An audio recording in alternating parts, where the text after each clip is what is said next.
Chapter 1326. The demon clan was exhausted, countless of their comrades had died, they were fighting against the former subordinates of the Yellow Emperor with exhausted bodies. The fighting strength of the former subordinates of the Yellow Emperor was almost off the charts, killing the demon clan to the point that they were in a panic, killing Chi Yu and Saint King to the point of wanting to die. This was simply a disgrace to the demon clan, a disgrace to Chi Yu. Back then, when Chi Yu faced the Yellow Emperor, he was not so passive and in such a sorry state. Today, facing the general under the Yellow Emperor, this was actually the result. How could the proud Chi Yu endure it? In order to protect Chi Yu, Saint King had a large portion of his fighting strength restrained, and was unable to unleash his full strength. Compared to the former subordinates of the Yellow Emperor, the other demon clans were much stronger. Yimeiyu's traceless dream displayed its might, causing many demon clans to fall into a dream, and then killed them one by one.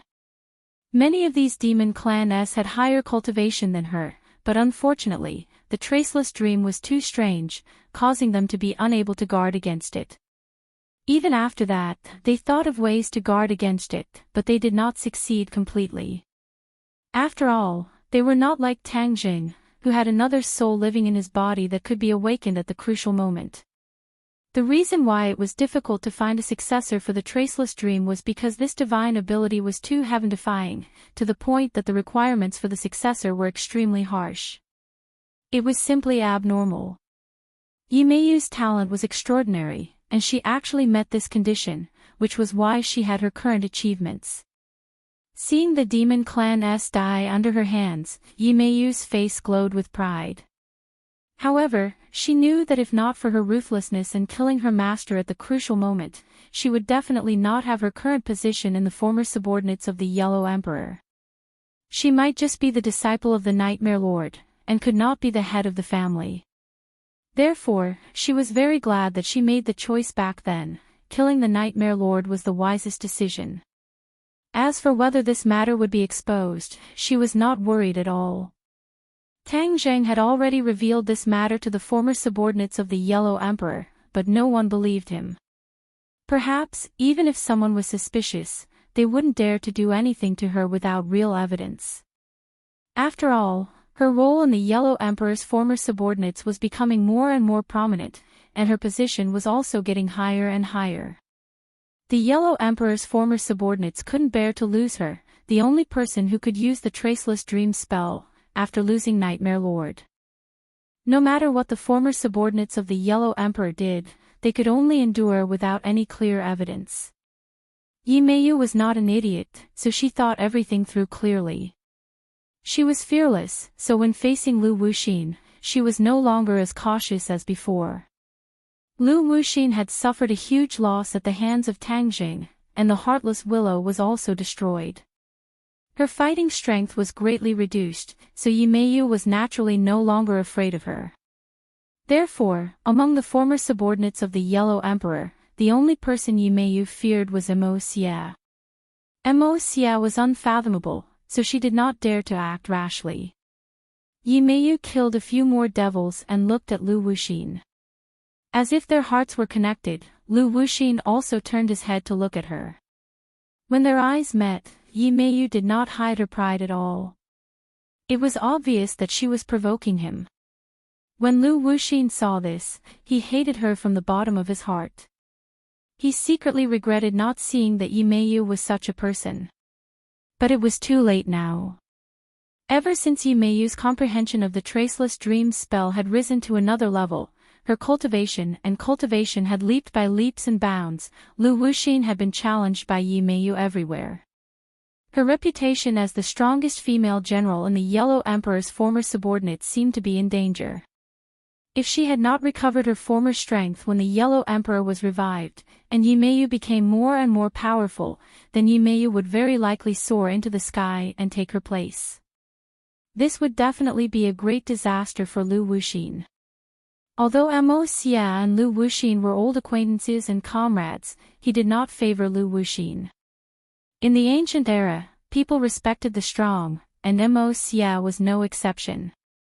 He was a swordsman, and his pursuit of power was even more persistent. Seeing Yi Meiyu soar into the sky, he could not help but have a whole new level of respect for her. Lu Wuxin's name was Wuxin, but he was not really a heartless person, so he was very clear about Mo Xie's temper, and did not complain to him and ask for help. If she really did that, Mo Xie would look down on her even more, and her position in his heart would be even lower, which would benefit Yi Meiyu for nothing. Mo Xie's Ganjiang sword thrusted out a few times, heading straight for Qiyu.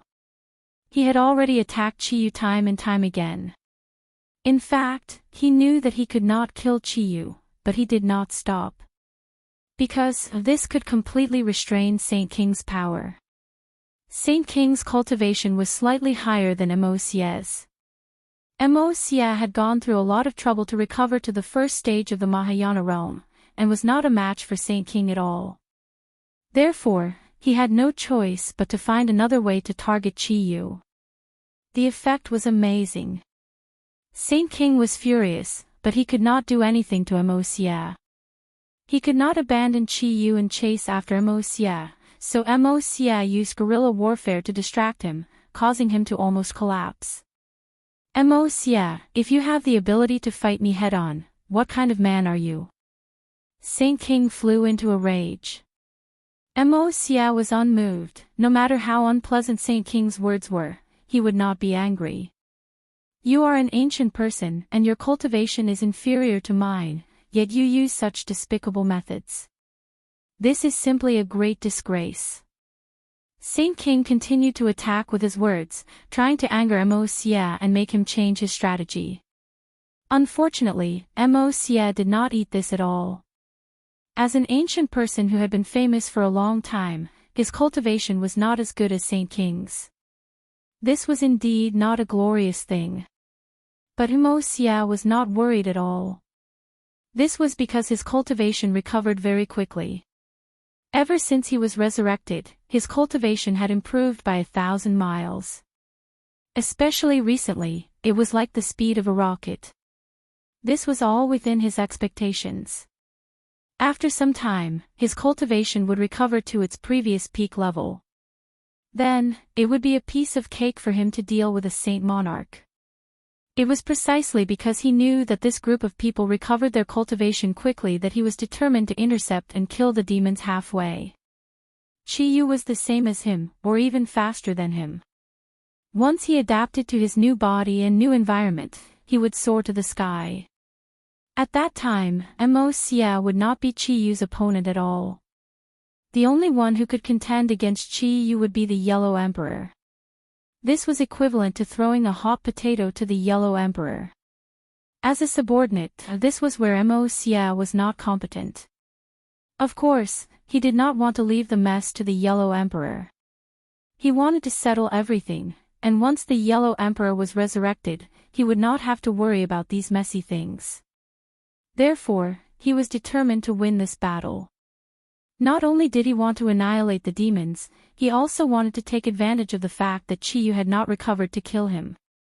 Seeing that his repeated attacks were unable to truly harm Qiyu, and were unable to completely deal with Saint King, Mo Xie could not help but be worried. Especially when he saw that Qiyu was like an old monk in meditation, completely ignoring the battle in the outside world, Mo Xie became even more worried. Qiyu threw away the distracting thoughts of the outside world and focused on healing himself. Once his injuries were healed, Mo Xie's plan would be ruined. But his cultivation was one level lower than Saint King's, so how could he kill Saint King? Mo Xie was racking his brains. Suddenly, he had an idea. His gaze landed on the valiant and heroic Yi Meiyu as he shouted, "Meiyu, lend me a hand."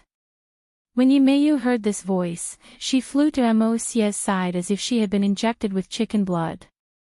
Mo Xie nodded at her meaningfully. Yi Meiyu understood and activated the traceless dream technique, causing everything in front of her to change.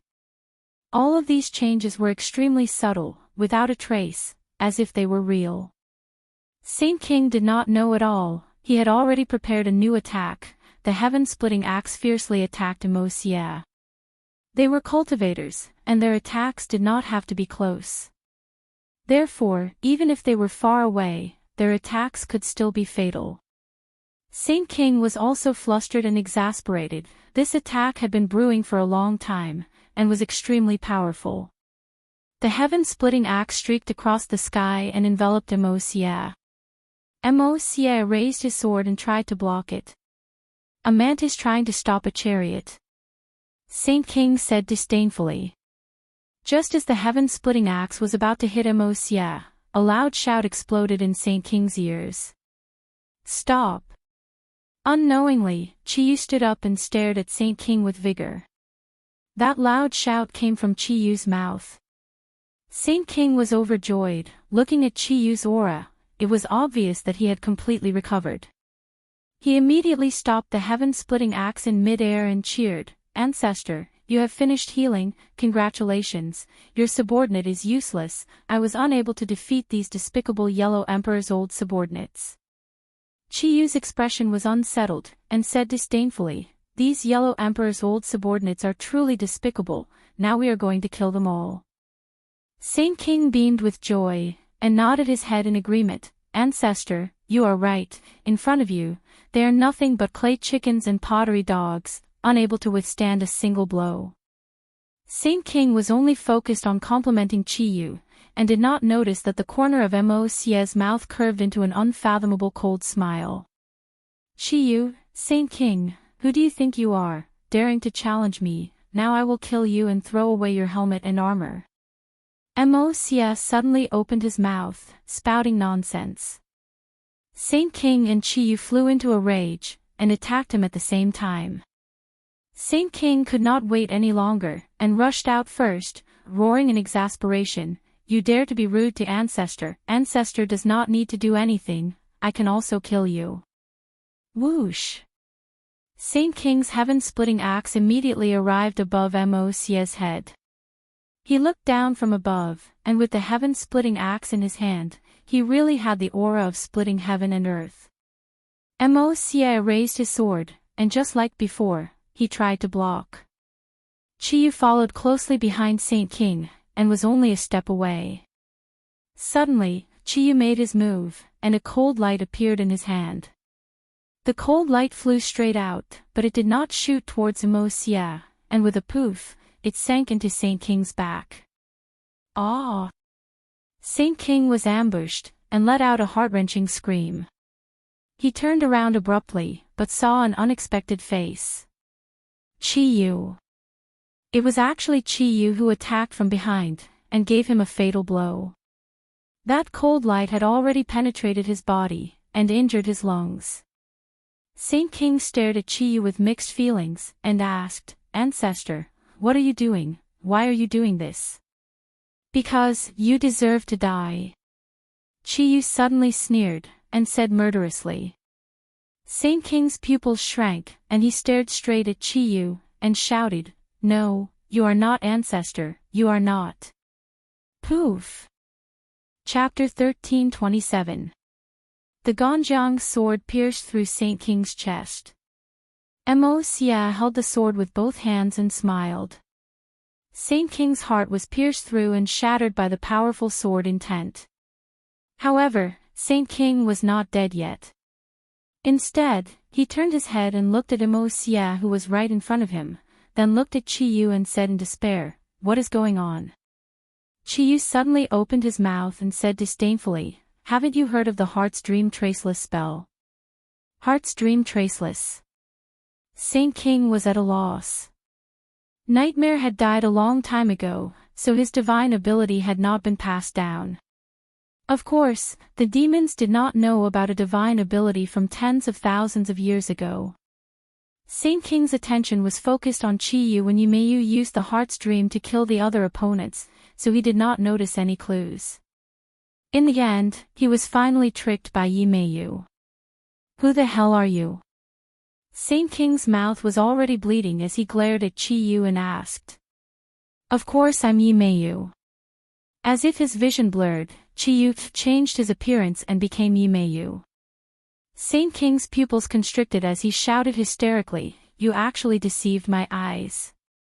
After Amos-Sia absorbed Saint King's attention, Yimeyu took advantage of the Saint King's unpreparedness and used the Heart's Dream Traceless spell without a trace.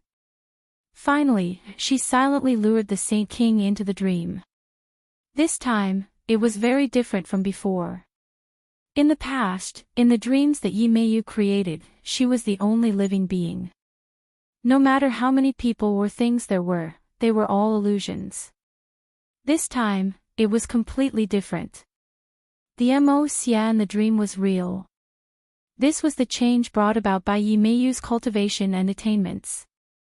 He could let others enter the dream she created and become her assistant to help her defeat her enemies. The two of them worked together perfectly and successfully killed Saint King.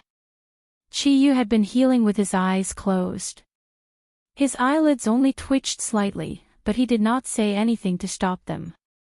Because he had already reached the most critical moment of healing, he simply could not be distracted. There was nothing he could do about the death of Saint King. He felt that it was a great pity.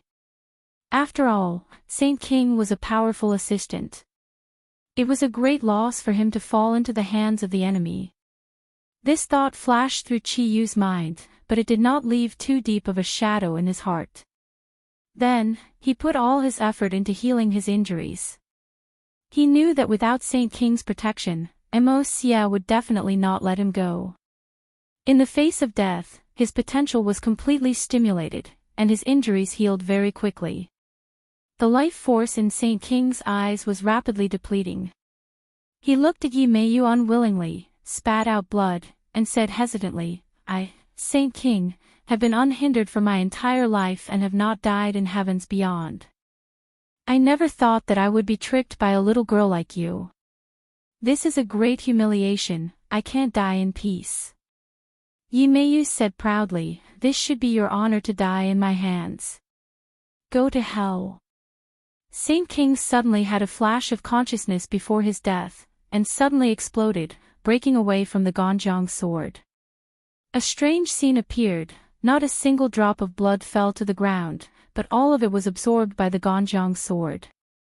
The Ganjiang sword turned blood red. Whiz!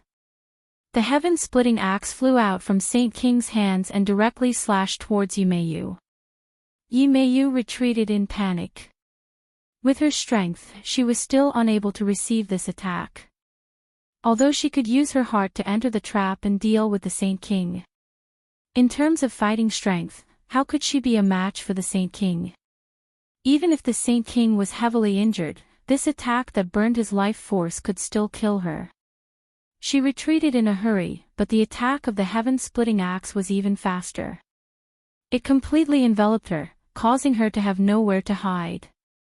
"I can't die like this," Yimeyu shouted in her heart. Bang! The heaven-splitting axe stopped, blocked by the Ganjiang sword. At the critical moment, Amos-Sia saved Yimeyu's life. When Lu Wuxin saw this scene, he wanted to stomp his feet. He thought to himself, how could this woman be so lucky, for Amos-Sia to protect her like this? If this axe had struck, then Yimeyu would have died without a doubt, helping him vent his anger. After surviving a calamity, Yimeyu patted her chest lightly, her breast surging as she looked at Amos-Sia with her beautiful eyes. Amos-Sia looked straight ahead, looking at the dying Saint King, and said, "Go, your life has come to an end." With that, he slapped Saint King's chest. Saint King's entire body trembled, his chest quickly caved in, as though a pit had appeared on the ground. With a puff, he spat out another mouthful of blood. Saint King's eyes bulged out, his life force quickly burned out in a few seconds, until it dried up, and he fell limply to the ground. Saint King was dead. The demons cried out in alarm, like a clap of thunder, causing everyone's ears to buzz. The demons stared blankly at Saint King who had fallen to the ground. That was once their leader, who led them to avoid the pursuit of the natives of the sky beyond heaven, and even said that he would bring them back to do something big and rule the entire world. Who would have thought that before this grand blueprint could be implemented, Saint King would fall? It was like the collapse of the demon's faith. Everyone's faces were pale and uneasy, as though they had lost their goal in life. Kill. Seeing that, Emosia was secretly happy. How could he let go of this heaven-sent opportunity, and ordered loudly. The shouts of Yellow Emperor's former subordinates shook the heavens, and attacked the demons with an imposing aura. The demons panicked. They did not have the courage or fighting spirit to continue fighting. There was only one thought in their minds: escape. Saint King was already dead, so how could they be a match for the Yellow Emperor's former subordinates? Thus, it was more important for them to obediently escape. The corners of Emosia's mouth curled up into a smile. This plan could be said to be a great success, killing countless demons, and now, the final step was in sight. His gaze fell on Chiyu, who had his eyes closed and was silent. Once he was killed, it would be a complete victory. Emosia, Yimeyu, and Lu Wuxin formed a triangle, approaching Chiyu step by step. The three of them did not act rashly. The shadow of a tree, the name of a person.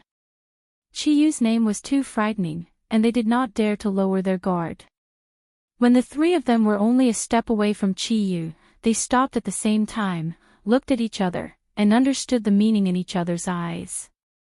Emosia nodded heavily, indicating that everyone should act together. Shwa.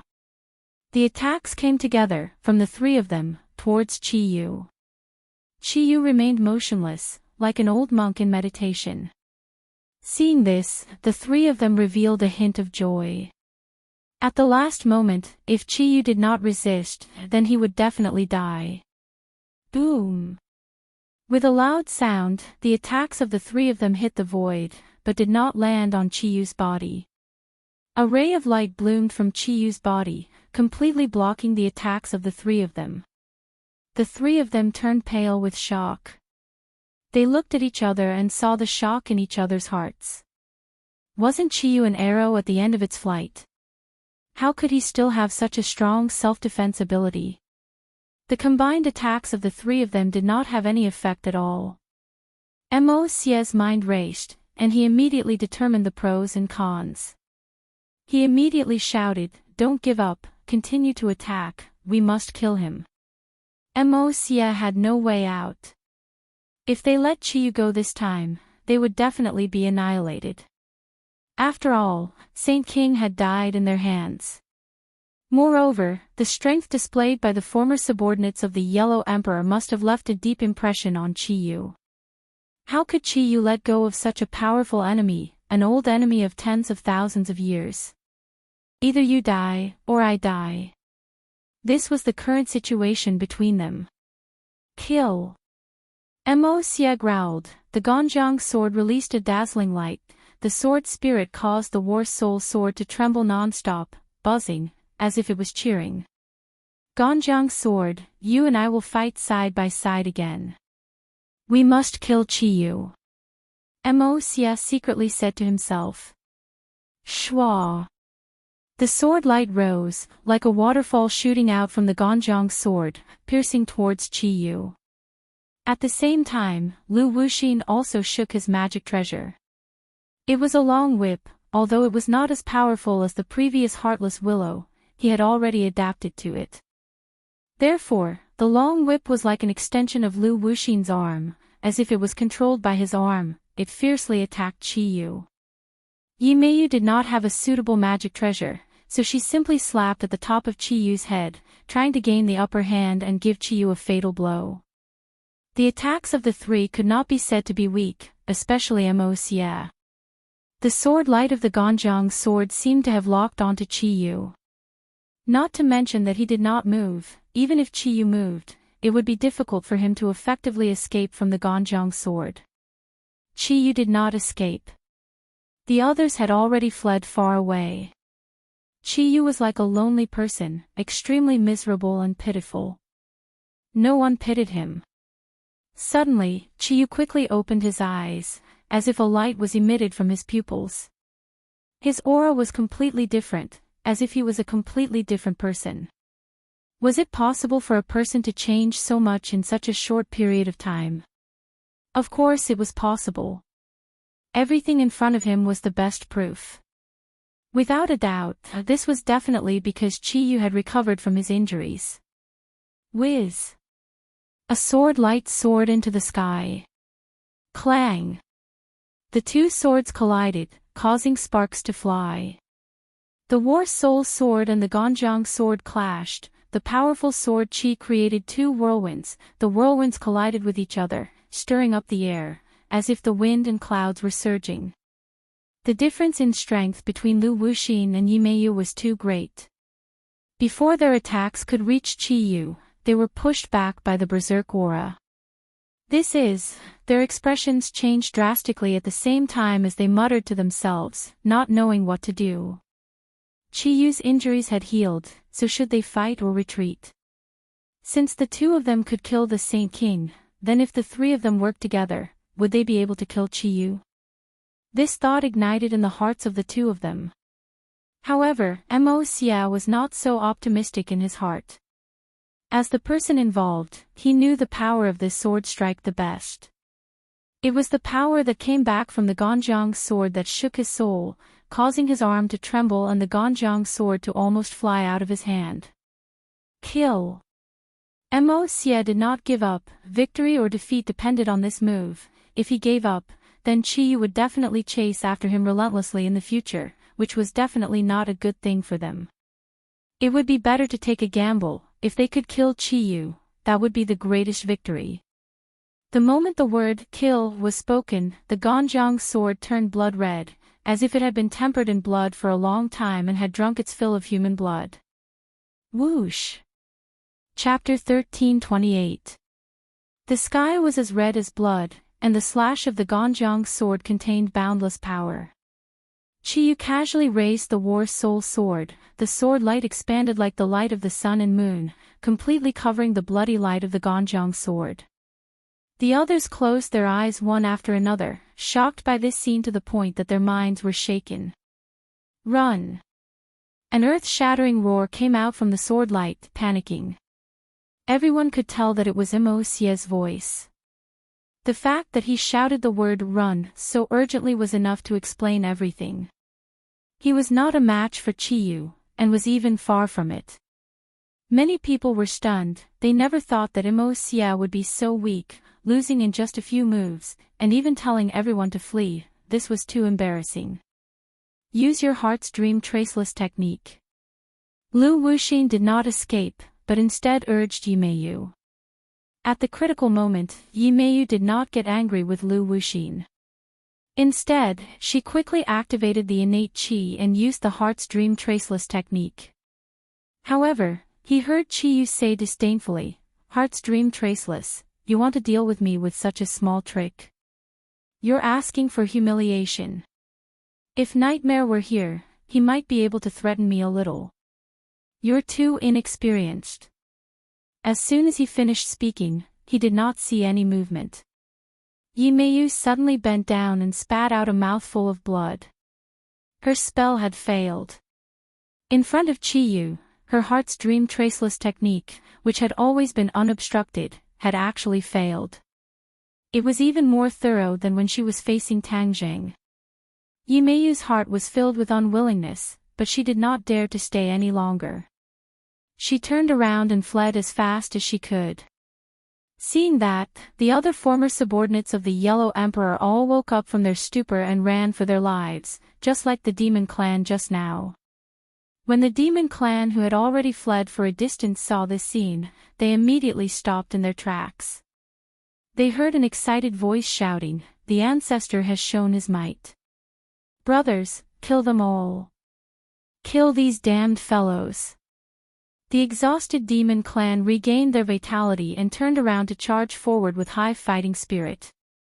The Yellow Emperor's former subordinates were immediately blocked off. A fierce battle broke out between the two sides, with casualties on both sides. But unlike the Yellow Emperor's former subordinates, they didn't linger in battle. Instead, they seized the opportunity to break out of the encirclement. Their ability to escape was no less than that of the demon race. Lu Wuxin watched Yi Meiyu's escaping figure from afar. She had already broken through the encirclement of the demon clan and escaped. This made Lu Wuxin feel extremely ashamed.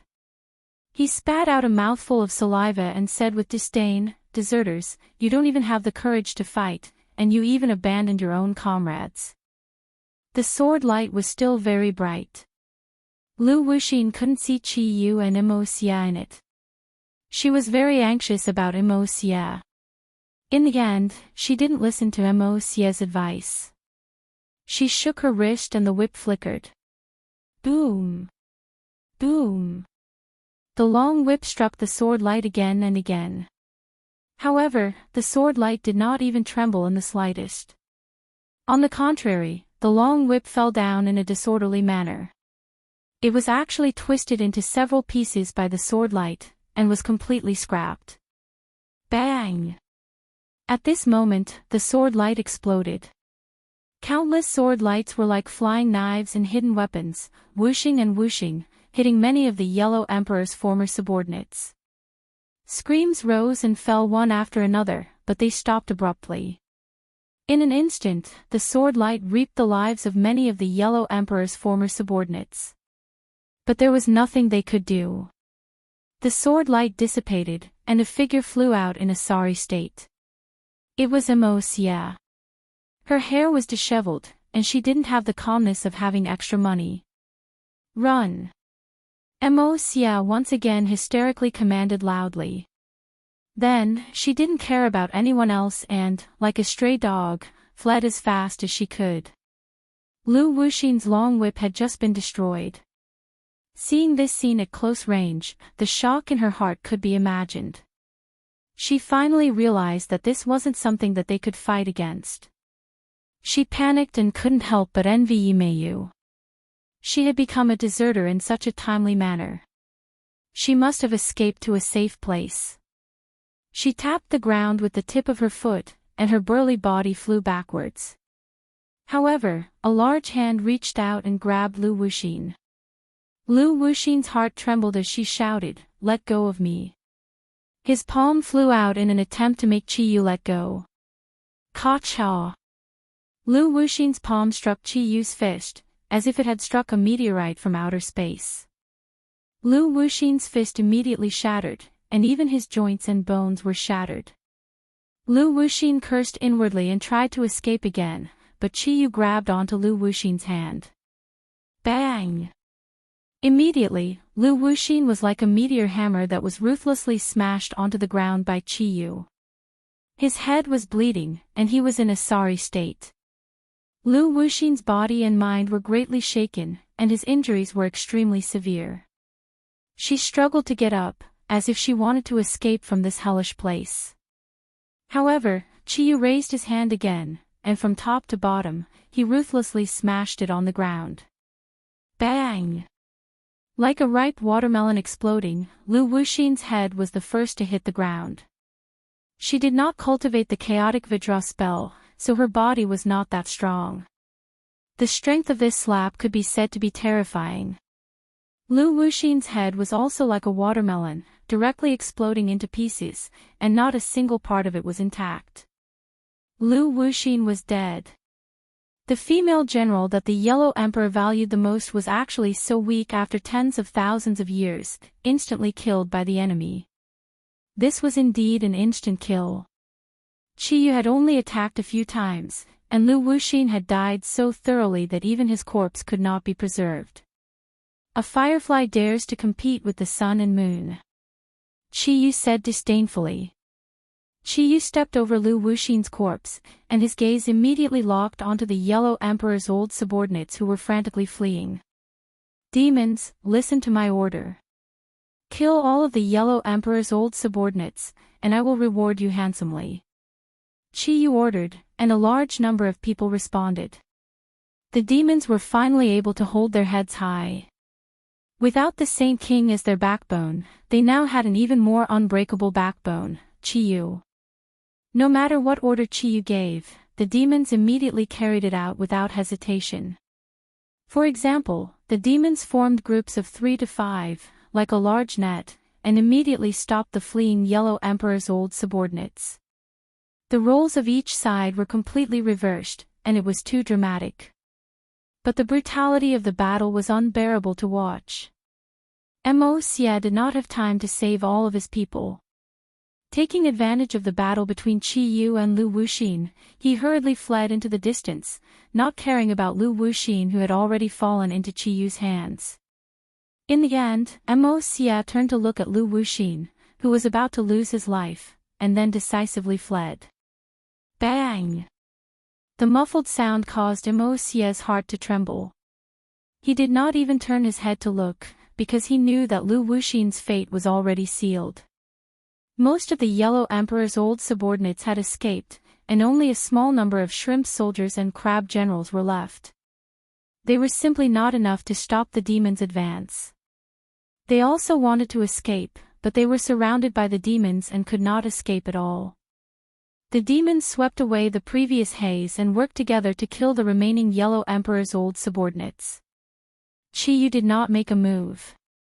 His gaze swept through the crowd, and did not find Mo Xia and Yimeyu. He frowned. These two are really good at escaping. They actually escaped. Qi Yu changed the topic and clenched his fists. However, can you escape from my, Qi Yu's, palm? Chapter 1329. Qi Yu clenched his fist as a terrifying energy was brewing within it. Whoosh! Whoosh! The battle's soul sword floated above his palm and spun non-stop. Kill! Suddenly, Qi Yu roared and the battle's soul sword flew out with a so sound. It actually turned into 2, then 4, and finally into tens of thousands of battle's soul swords that chased after the Yellow Emperor's old subordinates. Mo Xia and the Yellow Emperor's remaining subordinates had already fled far away and could not see the demons. They thought that they were safe enough. Whoosh! Whoosh! Whoosh! The sound of air breaking came from behind them. It was like a deadly note that was getting closer and closer. Mo Xia and the rest were so scared that their bodies trembled. They quickly turned around and saw the battle's soul sword shining with a dazzling sword light. It had already caught up to them. Dodge! Mo Xia shouted. He was an expert in the way of the sword and understood how terrifying this attack was. The Yellow Emperor's subordinates acted as if they were facing a great enemy. They took out their treasures and tried to block it. Puff! The war soul sword cut through iron like it was mud, and the treasures were shattered. They were not a match for the war soul sword at all. The old subordinates of the Yellow Emperor stared with their eyes wide open, looking at the wound on their chest in disbelief. The wounds were not big and looked like a thin line. However, blood flowed out from this small wound. Bang! Bang! Bang! The sound of people falling to the ground could be heard. Other than Mo Xia, the rest of them were dead. This was equivalent to more than half of the Yellow Emperor's subordinates being killed. It could be said that the losses were extremely heavy. Mo Xia did not have time to be shocked. At the crucial moment, he took out the Ganjiang sword and blocked the attack with a clang. He was like a meteorite from outer space, directly flying out. He only glanced at those subordinates who had fallen to the ground with a loud bang from afar. Then, he didn't dare to linger in the slightest. He didn't even have time to wipe the blood from the corner of his mouth before he fled as fast as he could. Mo Xia was shocked. He knew that Qi Yu's cultivation had far surpassed his. When Qi Yu was enraged, blood flowed. He had no way to block it. If he did not escape quickly, the others would end up like him. He could only run for his life and luckily preserve his life. Right now, only by reviving Master can we fight against Qi Yu. I have to revive Master as soon as possible. Mo Xia secretly made up his mind. Qi Yu looked at the only figure that escaped, but didn't give chase. Instead, he said disdainfully, "The next time I see you, it will be the day of your death, Mo Xia. Ancestor." Looking at the wise and mighty Qi Yu, the demon race quickly surrounded him. Qiyu looked at them indifferently and said, "From today onwards, I will restore the glory of the Ninely tribe." "Where are the demons?" "The demon race no longer exists. From now on, you will be a member of the Ninely tribe." Qiyu looked at them with burning eyes and said resolutely. The Jiuli tribe was a tribe formed after the Wu tribe absorbed other tribes. It was also the predecessor of the demon tribe. Qiyu returned to his original state, intending to restore the glory of the Ninely tribe. These demons were his bargaining chips. "I will change you and make you a true member of the Ninely tribe." Qiyu roared and slowly rose into the air. He was like a god, floating in the air and looking down at the people below. He opened his hands as if he was hugging the air. His 10 fingertips lit up with resplendent light. "Ninely tribe, reappear in the world."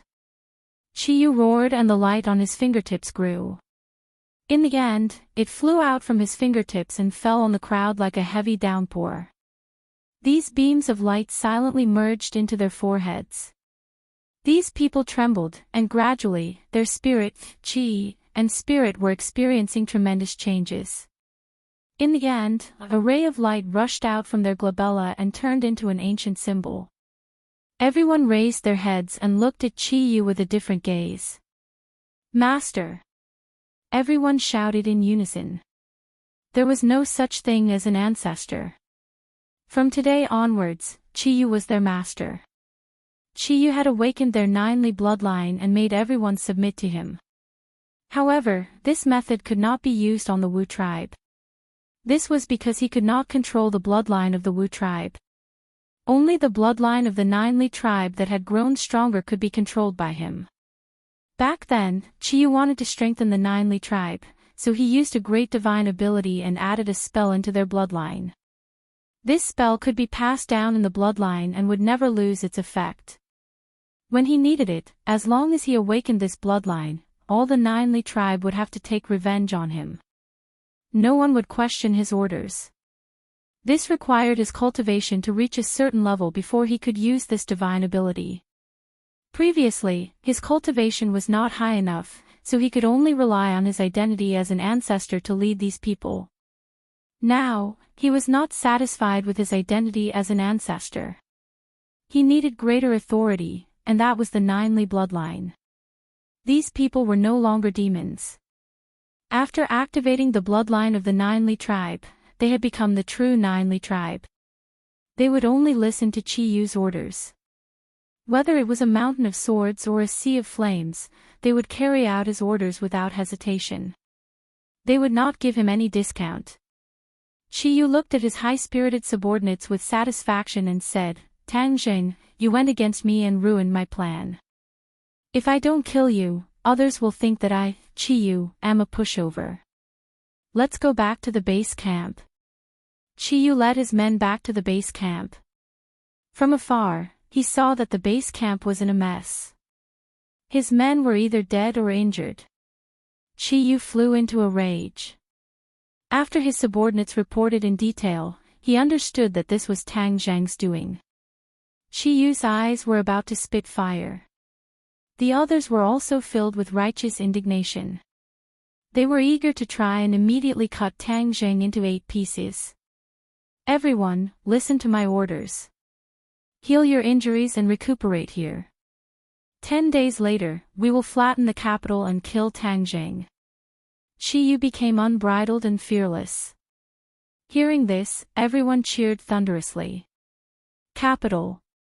Tang Zheng had already been back for 2 days. The day before, he had already buried everyone. After that, everyone started to cultivate without stopping. The villa had been further expanded. All the witch clan lived here and were heavily guarded. Not a single fly was let in. Although the losses in this battle were great, the gains were not small. Everyone had been baptized by the flames of war and had a deeper understanding of their own cultivation. Especially the witch clan, they had activated the wild aura, which made their cultivation twice the result with half the effort. Their cultivation was rising rapidly. Empyrean Fairy and Tian Chanzi had experienced an evenly matched battle. They had a more intuitive and profound understanding of the strength of today's experts. Therefore, the two felt a strong sense of urgency and pressure. They silently decided to improve their cultivation. Tang Zheng was not in a hurry to cultivate. Instead, he was thinking about another thing. Qi Yu had escaped. With his understanding of Qi Yu would definitely not give up. Qi Yu came to attack. Could they stop Qi Yu? He didn't know. Tang Zheng did not have an answer. But in fact, he already had a vague answer in the depths of his heart. It was difficult enough. Saint King was already at the second stage of the Mahayana realm. Qi Yu could only be higher. Otherwise, he would not be able to suppress the devil army. He still did not know that Saint King was dead. He could not estimate Qi Yu's cultivation after he recovered. But if Qi Yu came to attack, they would not be able to stop him. What should he do? There were so many people around him. He had to do everything he could to protect them. This was his responsibility. He racked his brains for an entire day. Finally, his attention fell on his inner demon. Inner demons, is there really no way to break the cage set by Qi Yu? Tang Zheng asked in a deep voice. The inner demons did not answer directly. Instead, he asked thoughtfully, "What's your plan?" "I'll let you out," Tang Zheng said bluntly. The inner demons were overjoyed. Really? A gentleman's word cannot be taken back. The heart demon's joy didn't last long as it suddenly felt gloomy. It said dejectedly, "But the cage is too strong. I've tried several times, but I haven't succeeded. What method do you have to break through it?" Qi Yu kept saying that only he could open the cage. "What's the secret?" Tang Zheng asked curiously. The inner demon was silent for a while before saying, "This old fellow likes to deliberately mystify and deceive people, making it hard to see through him. But this time it's obviously true. Because I tried so many times, I really can't think of any other way." This was the helplessness of the inner demons. His cultivation was not weaker than Qi Yu's, but he was imprisoned in the cage. He had a lot of skills, but it was like his hands and feet were tied. There was nowhere to use them. "Do you want to be imprisoned here for the rest of your life?" "Of course not," the inner demon said without thinking. "But what can I do? The cage is too strong. I can't break it at all. If I let you out, how will you repay me?" Tang Zheng suddenly asked, his voice breaking the heavens and earth. "You'll let me out?" The inner demons was shocked. "How is that possible? Even I can't break the cage.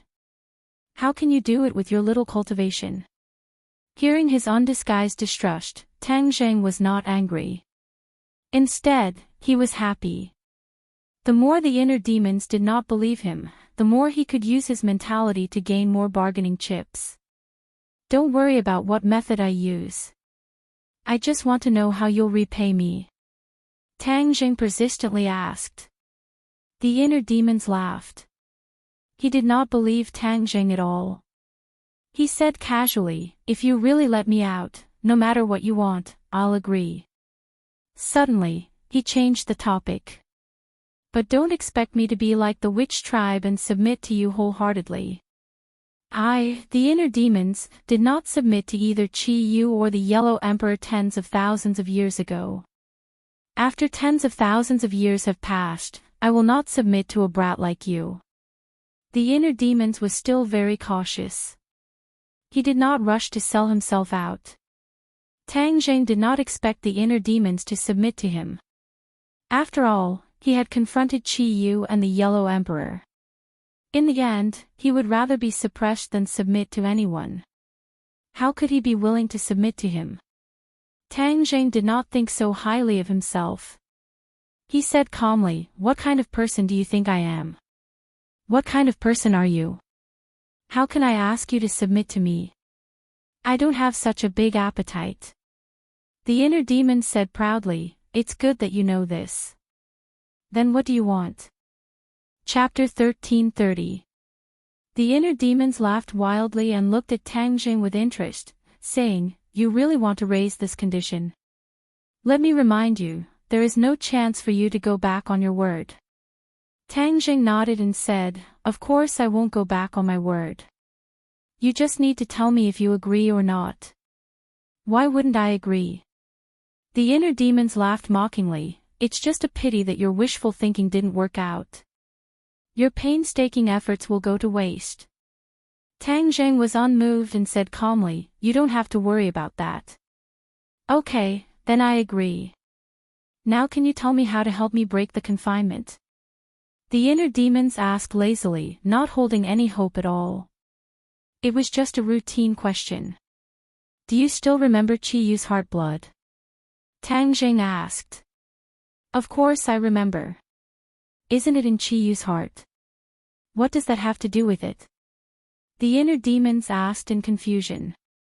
Tang Jing smiled indifferently. Normal people wouldn't think of this because they weren't involved. They didn't feel the power of Chi Yu's heart blood and its enormous power. "I felt it, so I have the deepest impression and the most right to speak." The inner demons disagreed. "You have the most right to speak, but what's the use? Don't tell me that breaking the confinement has something to do with Chi Yu's heart blood." The inner demons knew about the existence of Chi Yu's heart blood, but they never thought about the connection between Chi Yu's heart blood and the confinement.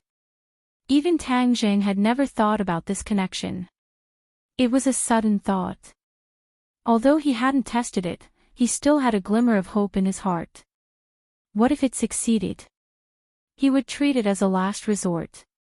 Why did he think that Chi Yu's heart blood could break the confinement? This was because Chi Yu had always said that Chi Yu's blood contained a part of his power, which was very important to him. Later on, he had no choice but to leave Tang Jing's body. A portion of Chi Yu's heart blood's energy fused with Chi Yu's soul and was taken away. However, a portion of Chi Yu's heart blood's energy remained. All this time, Tang Jing had never touched this part of Chi Yu's heart. Perhaps it was because he was afraid of Chi Yu and thought that the things he left behind might not be 100% safe. Unless he had no other choice, he would not take the risk. However, things were different now. If Chi Yu's blood could really break the cage, then even if it was risky, he would still take the risk. At this critical juncture, a certain amount of wool was worth a try.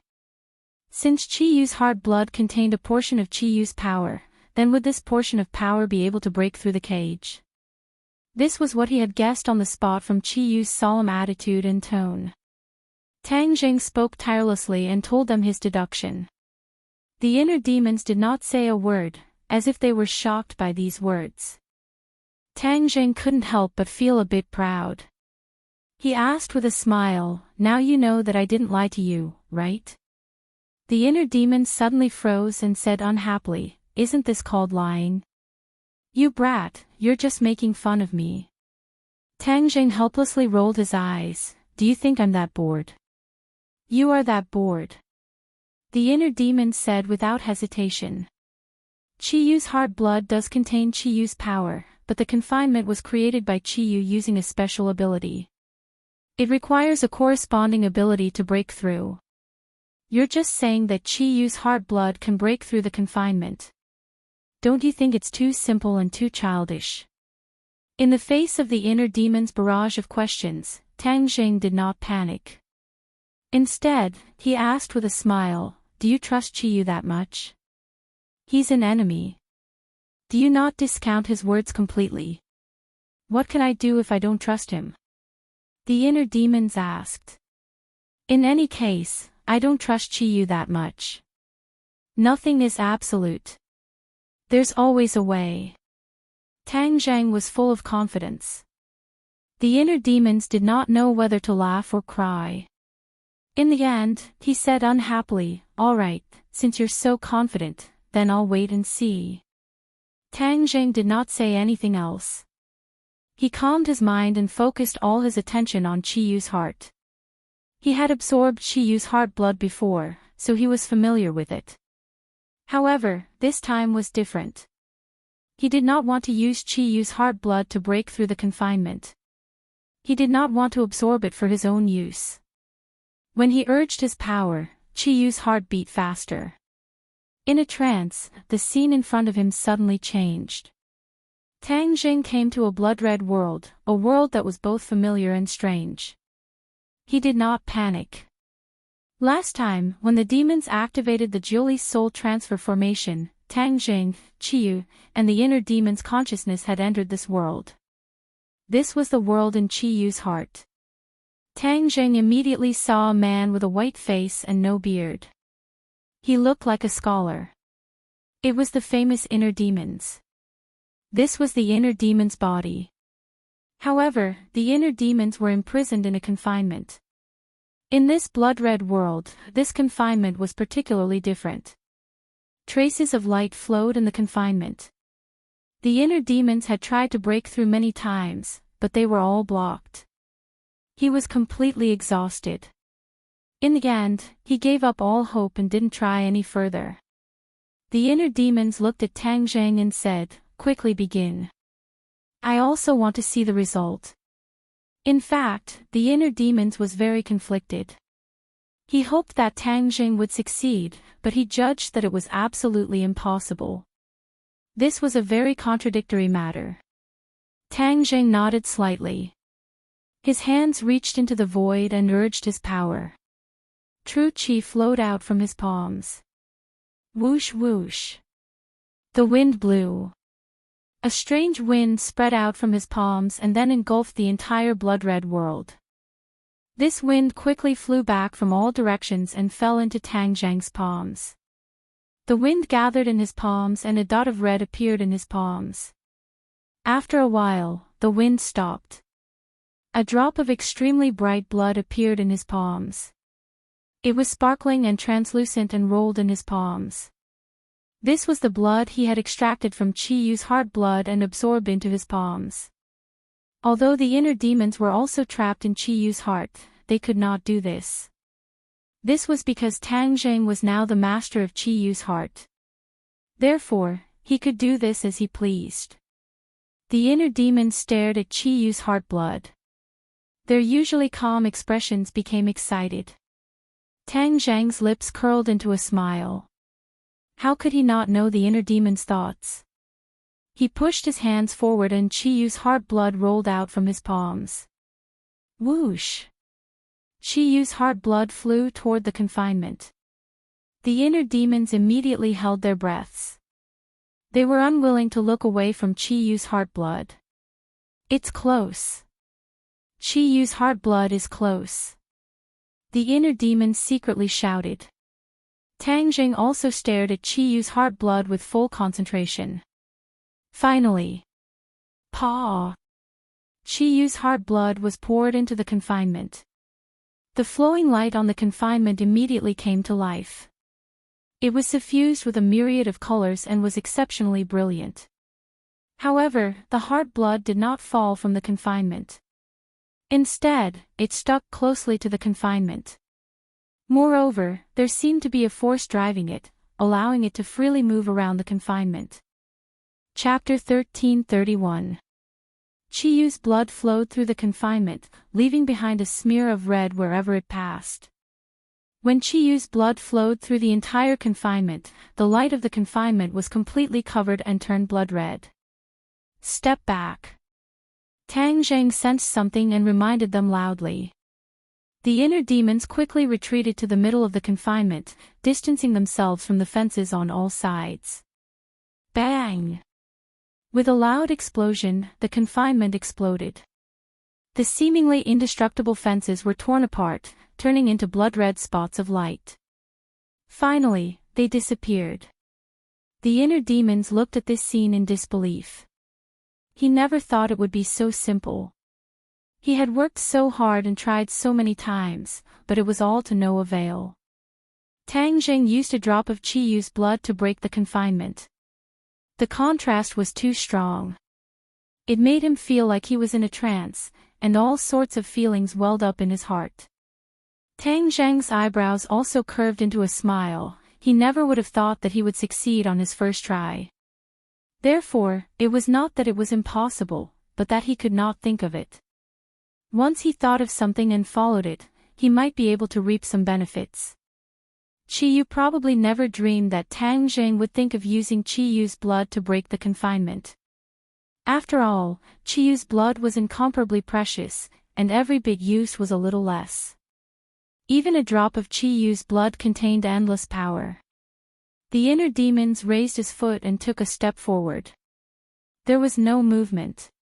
He tried to take a few more steps forward and crossed the fences of the original confinement.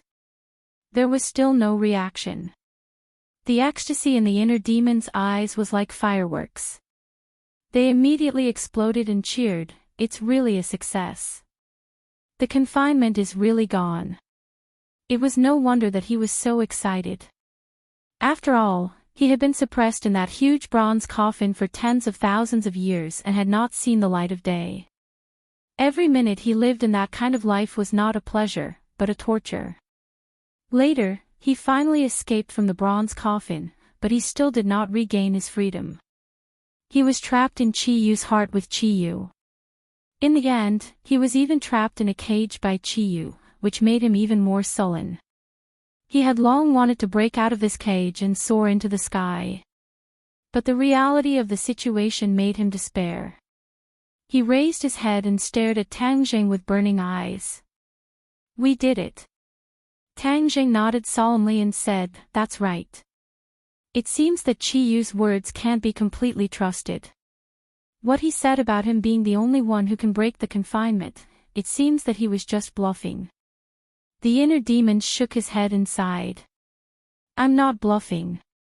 Your Qiyu's blood and sweat is a part of Qiyu. That's why you can't leave him if you want to break out of this cage." Tang Zheng shrugged and said indifferently, "But now that Qiyu's heart is in my body, it's not his anymore." "Fine, there's no need to argue about this." The inner demons changed the topic and looked at Tang Zheng with a smile that was not a smile. "You're letting me go like this? Don't tell me you're not worried that I'll go back on my words and not abide by our agreement. Moreover, I'll take over your body and take over your body." The moment these words were spoken, the atmosphere immediately changed. An invisible pressure enveloped Tang Zheng's body. But his expression did not change at all. He was calm as if these words had nothing to do with him. Tang Zheng looked straight at the inner demons and asked, "Will you?" "Why not? After all, your body is a delicious cake. Even Qiyu wants to take it for himself. Naturally, I'm tempted as well." The inner demon said casually and without hiding anything. "Hee, you're really straightforward. I'm standing right next to you. Quickly destroy me and then take over my body." Tang Zheng spread out his hands as if he did not mind at all. The inner demon frowned. If it was when he first met Tang Zheng, he would have attacked him like a hungry tiger pouncing on its prey without saying a word. But now, he did not dare to act rashly. He already knew too much about Tang Zheng. It was precisely because he knew too much that he knew Tang Zheng was not simple. Every time Tang Zheng did something, he would have his own considerations. He would weigh the pros and cons. He would not carelessly ignore them. Tang Zheng was so defenseless that he allowed the inner demons to take over his body. The inner demons would be fools if they did that. He must have other methods. "If I really do that, I'm afraid I'll never be able to leave this place." The inner demon secretly pondered. In addition, his 9-yang saint body and the various mysterious techniques he cultivates are also very strange. I can't understand them at all. If there's a backlash, then I'll be in for a tragedy. The inner demons weighed the pros and cons and suddenly grinned. "Ha ha ha, young man, do you think I'm the kind of person who goes back on my words and bites the hand that feeds me? Qiyu and I are not jackals of the same tribe. I can't thank you enough for letting me out of this cage. How can I go back on my words?" Tang Zheng secretly sighed in relief. He actually did not have full confidence in dealing with the inner demons. Originally, this move was a risky move. He had no choice but to make this choice. He deliberately calmed down. Finally, he managed to suppress the inner demons, making them not dare to act rashly. Tang Zheng's calm and collected expression made the inner demons even more unable to figure out what was true and what was false. It also made him even more certain of his judgment. Tang Zheng definitely had another trump card. If he made a move himself, then he would be looking for trouble. Tang Zheng did not lose his momentum and directly said, "Inner demons, since I've already broken out of this cage, then it's time for you to keep your promise." The inner demons was not in a hurry to deny it. He smiled and said, "Are you sure you won't change your request? I can still give you one more chance to go back on your words." Tang Zheng shook his head without hesitation. "There's no need to go back on my words. I've already made a decision, so it means I've already thought it through." The inner demons shrugged and resentfully said, "All right then. In any case, you're the one who's losing out, not me. Are you ready?" Tang Zheng nodded. "Let's begin." After saying this, he held his breath. He actually knew that this condition of his was not very pleasing. It was even a bit of a waste of such a good opportunity. If he had raised some other conditions, he might have been able to obtain more substantial benefits. But he also had other considerations. The inner demons chuckled. "Young man, I know what you're thinking. Do you think no one has ever had this idea before? But they've all returned empty-handed. The Nightmare God art has very high requirements for the cultivator, but if I were to say that compared to my God art, it's actually very simple. This is because the requirements for my inner demons art are much higher. After so many years, I've never met anyone who can cultivate my God art. Last time, I only taught you a little bit of it, so anyone can cultivate it. But now, what you want is my core God art. There's no way you can cultivate it." It turned out that one of Tang Zheng's conditions was for the inner demons to teach him the core inner demons art. The inner demons knew his situation, so when he heard this request, he laughed and even asked Tang Zheng to change it to another condition. Tang Zheng was unmoved and said calmly, "Whether or not I can cultivate it is my business. You don't have to worry about it." The inner demons rolled his eyes and said, "Fine, then take it." He stretched out a finger and pointed at Tang Zheng. Before his finger could reach Tang Zheng's forehead, a ray of light flew out from the inner demon's fingertip. Pop! The light entered Tang Zheng's forehead and then exploded in his brain, turning into a million rays of light. Tang Zheng didn't panic. He closed his eyes and calmed his mind, quietly feeling everything. The multicolored light slowly converged, and in the end, it turned into words that filled Tang Zheng's brain, flickering with light. Tang Zheng wasn't in a hurry to understand the mysteries within. He opened his eyes and looked at the inner demons. The inner demons asked jokingly, "How do you feel?" "I'll find time to study it." Then I'm looking forward to the results." Although he said so, the inner demons didn't believe that Tang Zheng could really understand the mysteries within. The inner demons generously passed his technique to Tang Zheng, not because he was selfless, but because he wasn't worried that Tang Zheng would learn it. "Now you'll have to fulfill the second condition," Tang Zheng said. "Of course I want to, but do you think I can deal with Qiyu in my current state?" The inner demon spread his hands and asked with a smile. Tang Zheng of course knew that he couldn't let the inner demons deal with Qiyu like this. The inner demons were just a strand of soul, they were no match for Qiyu. Therefore, he had to find a way to let the inner demons out of his body and resurrect him.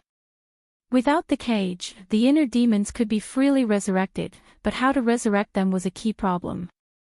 When Qiyu was resurrected, he had no choice but to choose Song Yu's body, which reduced his strength. The inner demons certainly didn't want to follow in Qiyu's footsteps. He definitely wanted to find a body that he was satisfied with. Tang Zheng thought about this problem, but couldn't find a suitable choice, so he said, "Inner demons, of course I'll help you resurrect, but the key is how?" The inner demons wasn't stumped by this question. "I already have a suitable candidate. Tang Jing asked in surprise. Who? The inner demon said mysteriously, you'll know when the time comes. Tang Jing frowned, deliberately mystifying. The inner demon smiled proudly, this body is the most suitable. Although Qi Yu was resurrected before me, I have a way to catch up. Then I'll wait and see. Since the inner demons didn't want to say, he couldn't force them. In the end, he simply withdrew from Qi Yu's heart. Walking out of the room, the villa wasn't quiet. Almost everyone was cultivating in their own rooms. Creak. Fang Shishi's door opened, and Huang Xiang respectfully opened the door. When Fang Shishi was cultivating in the room, Huang Xiang had been guarding the door, not letting anyone get close. Huang Xiang was conscientious, which made Tang Jing feel relieved. Tian Chanzi's gift was really good. Fang Shishi smiled like a flower and walked towards Tang Jing. Tang Jing quickly walked up to her and held her hand. How was it? Fang Shishi smiled and nodded. Huang Xiang quietly stood to the side and glanced at Tang Jing. He was so quiet that he looked like a puppet. The two of them talked about their experiences during cultivation as they walked out. Huang Xiang followed behind step by step. Suddenly, Huang Xiang couldn't help but bump into Tang Jing. Chapter 1332. Under normal circumstances, no matter how fast Huang Xiang was, Tang Jing would definitely be able to dodge in time. After all, the difference in cultivation between the two was not small. For every 2 people who read romance novels, one of them had registered an account. But this time, Tang Jing felt that his body seemed to be restrained by some kind of force, and he was unable to block him. The two of them were like magnets. Fang Shishi also noticed that something was wrong. She wanted to stop them, but it was too late. Bang! They collided with each other, but the force was not strong. Tang Jing did not move at all, and he was stuck to Huang Xiang. Suddenly, Tang Jing felt a chill in his heart. It seemed that something had rushed out of his body and entered Huang Xiang's body. He was shocked and suddenly realized. He cried out, "Inner demons, are you messing with me?" The inner demons did not answer him. He quickly immersed his mind and his consciousness entered Qi Yu's heart. Qi Yu's heart was empty. There was no sign of the inner demons. The inner demons, he, actually left my body. That feeling just now was his soul leaving my body and entering Huang Xiang's body. Tang Jing gradually understood. The inner demons had always said that they had found a good body that could catch up to Qi Yu's strength. Even in his dreams, Tang Jing would never have thought that the heart demon would actually have designs on Huang Xiang. In fact, after Huang Xiang became a puppet, his original consciousness had already been erased by Tian Chanzi.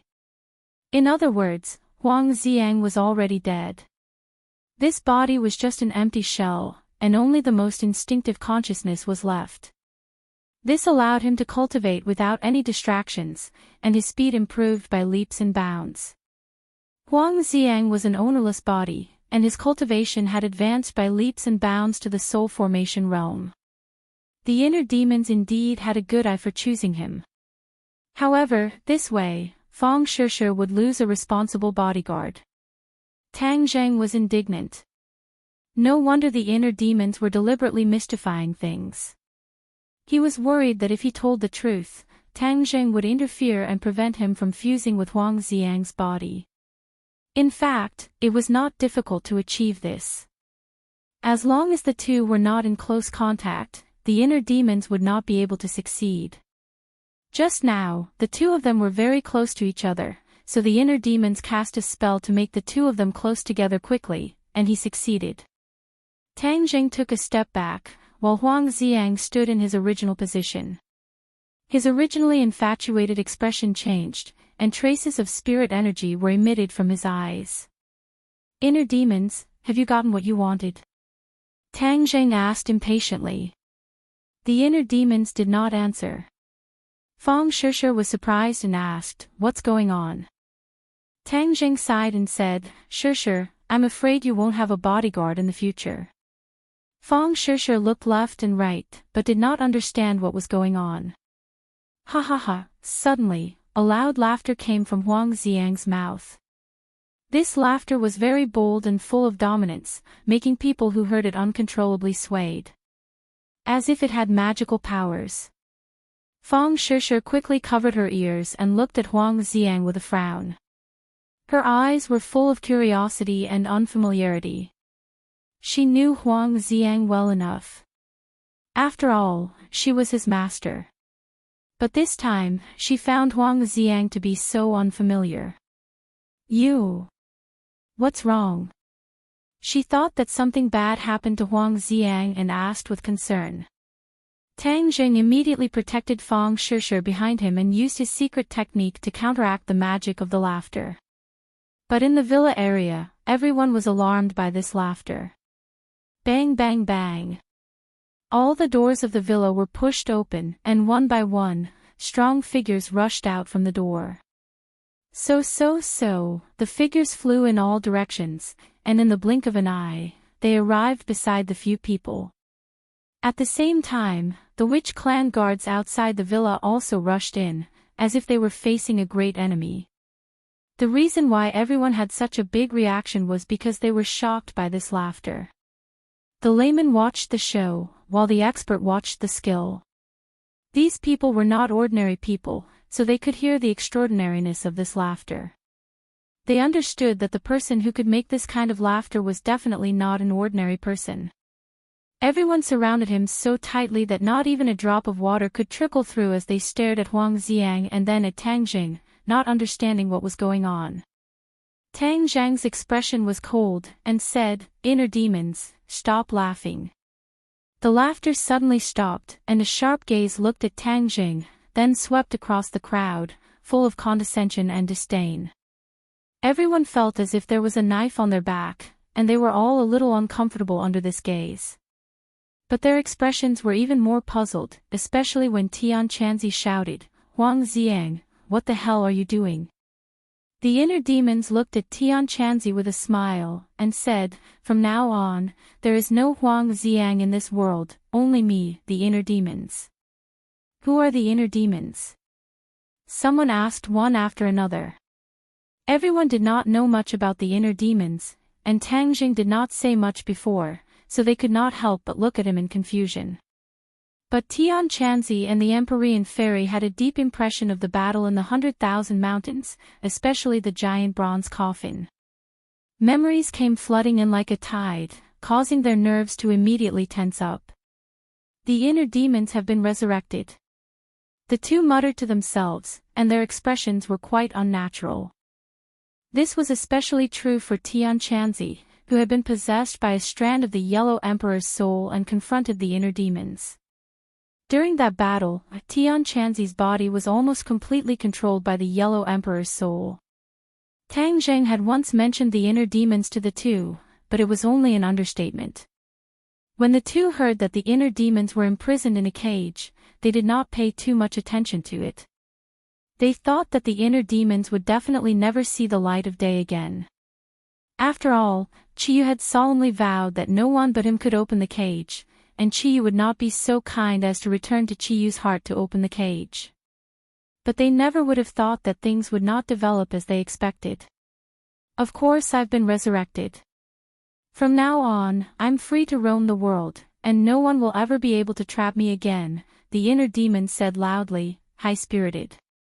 Many people did not know much about the inner demons, and looked at him suspiciously. They did not know where he got his confidence from, and why he dared to say such arrogant words. Tian Chanzi, I really want to thank you for preparing such a good body for me, the inner demon said to Tian Chanzi with a smile. Tian Chanzi's expression kept changing, and he did not know how to respond.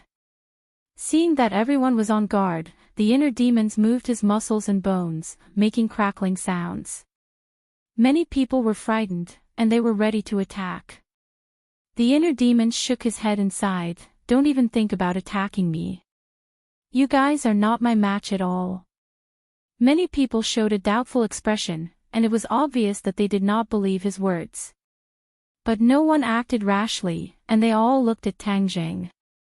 Obviously, he was the one who understood the situation the best. Inner demons, stop scaring people. You were deliberately mystifying because of this body.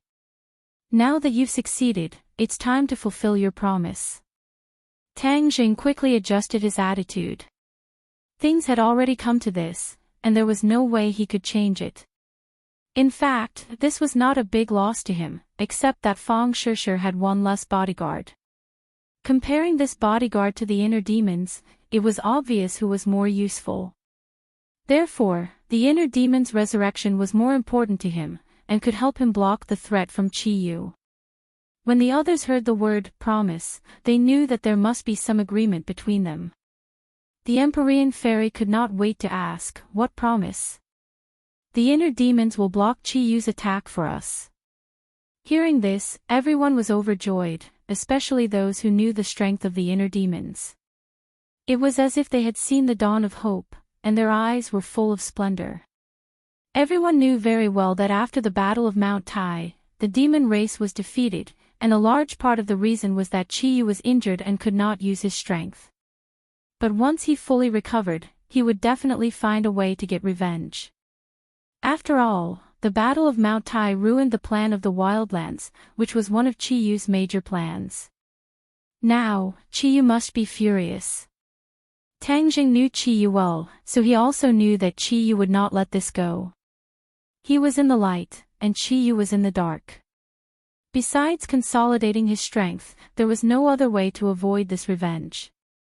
So, you released him from the confinement? The Empyrean fairy asked thoughtfully. Tang Zheng nodded. No one criticized Tang Zheng's decision. After all, everyone knew that the current situation was critical, and this was a decision he had no choice but to make. Do you trust him? The Empyrean fairy asked directly. Tang Zheng stared at the inner demons with a burning gaze, saying, the inner demons are famous and always keep their promises. If I go back on my words, I'm afraid I'll be ridiculed by the world. So, of course, I trust him. He was greatly comforted by the high praise he had received from the inner demon. At the same time, these words shocked him. If he really did go back on his words, then his bad reputation would spread all over the world. When that time came, anyone who mentioned him would say that he went back on his words. He wasn't like other people who would do anything for power and status. He still cherished his own feathers and reputation. No, I can't let the world think that I'm going back on my words and that I'm a treacherous villain. I'm not like Qi Yu and the Yellow Emperor. The inner demons thought highly of himself and quickly rejected this idea in his heart. Of course, there was only one way to go back on his words and not let outsiders know. That was to kill everyone present. But he looked at the Empyrean fairy and then at Tang Zheng and the others. He did not have full confidence that he could kill all of them and not let a single one escape. He let out a long sigh and suppressed the complicated thoughts in his heart. He said righteously, what kind of person do you think I am? How can I be such a treacherous, despicable person?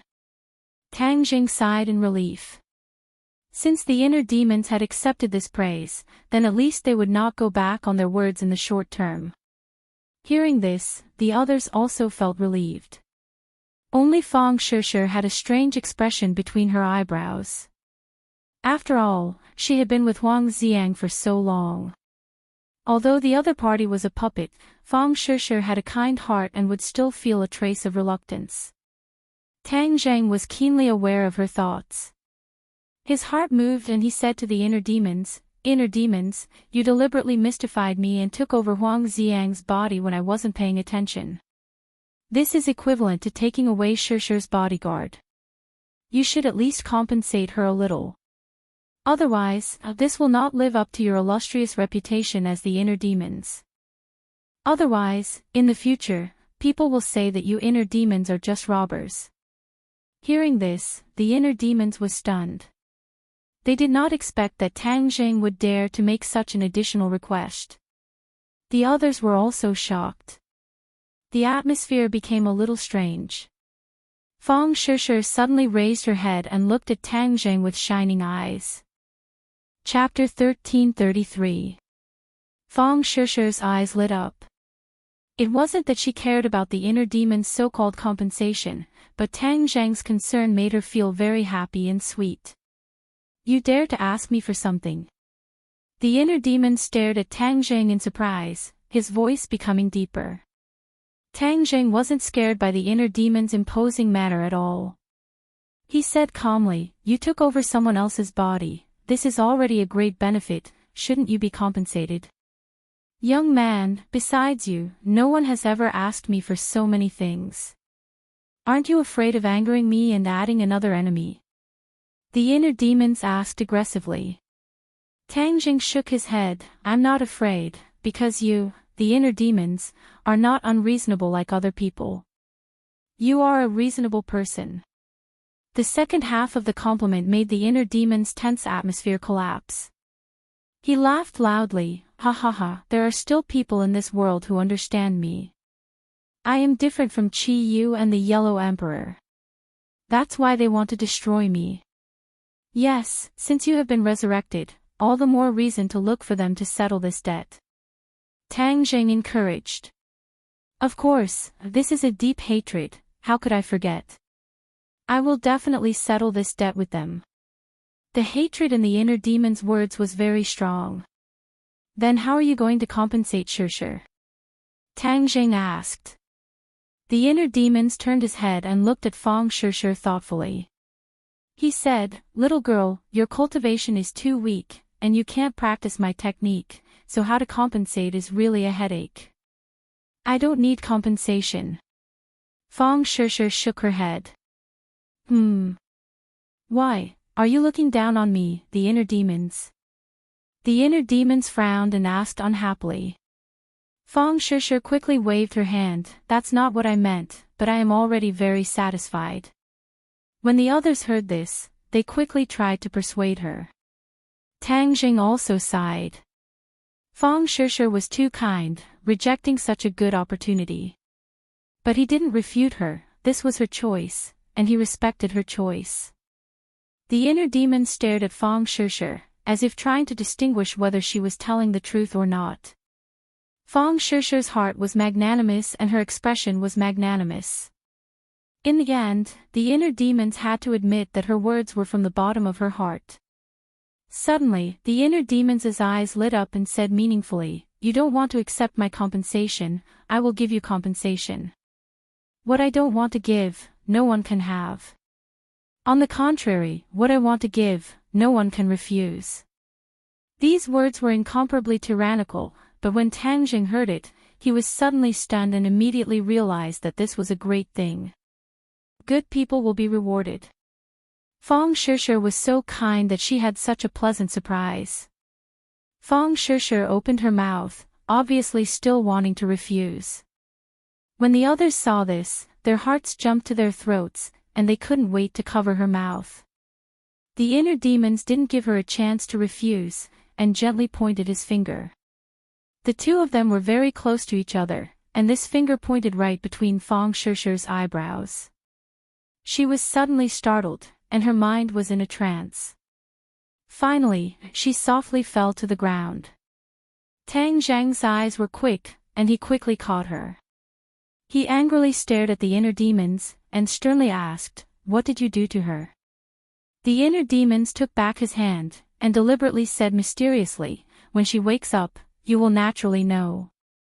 Tang Zheng didn't continue to ask, knowing that it would be useless to ask. The others' hearts were also in their throats. If something happened to Fang Shishir, Tang Zheng would probably directly raise his sword and slash at the inner demons. The inner demons wasn't worried about Fang Shishir at all, and casually said, "I promise to help you deal with Qi Yu. When he attacks, I will naturally make my move." As he said this, he walked out of the door. The packed crowd automatically parted to make a path. "Where are you going?" Tang Zheng asked.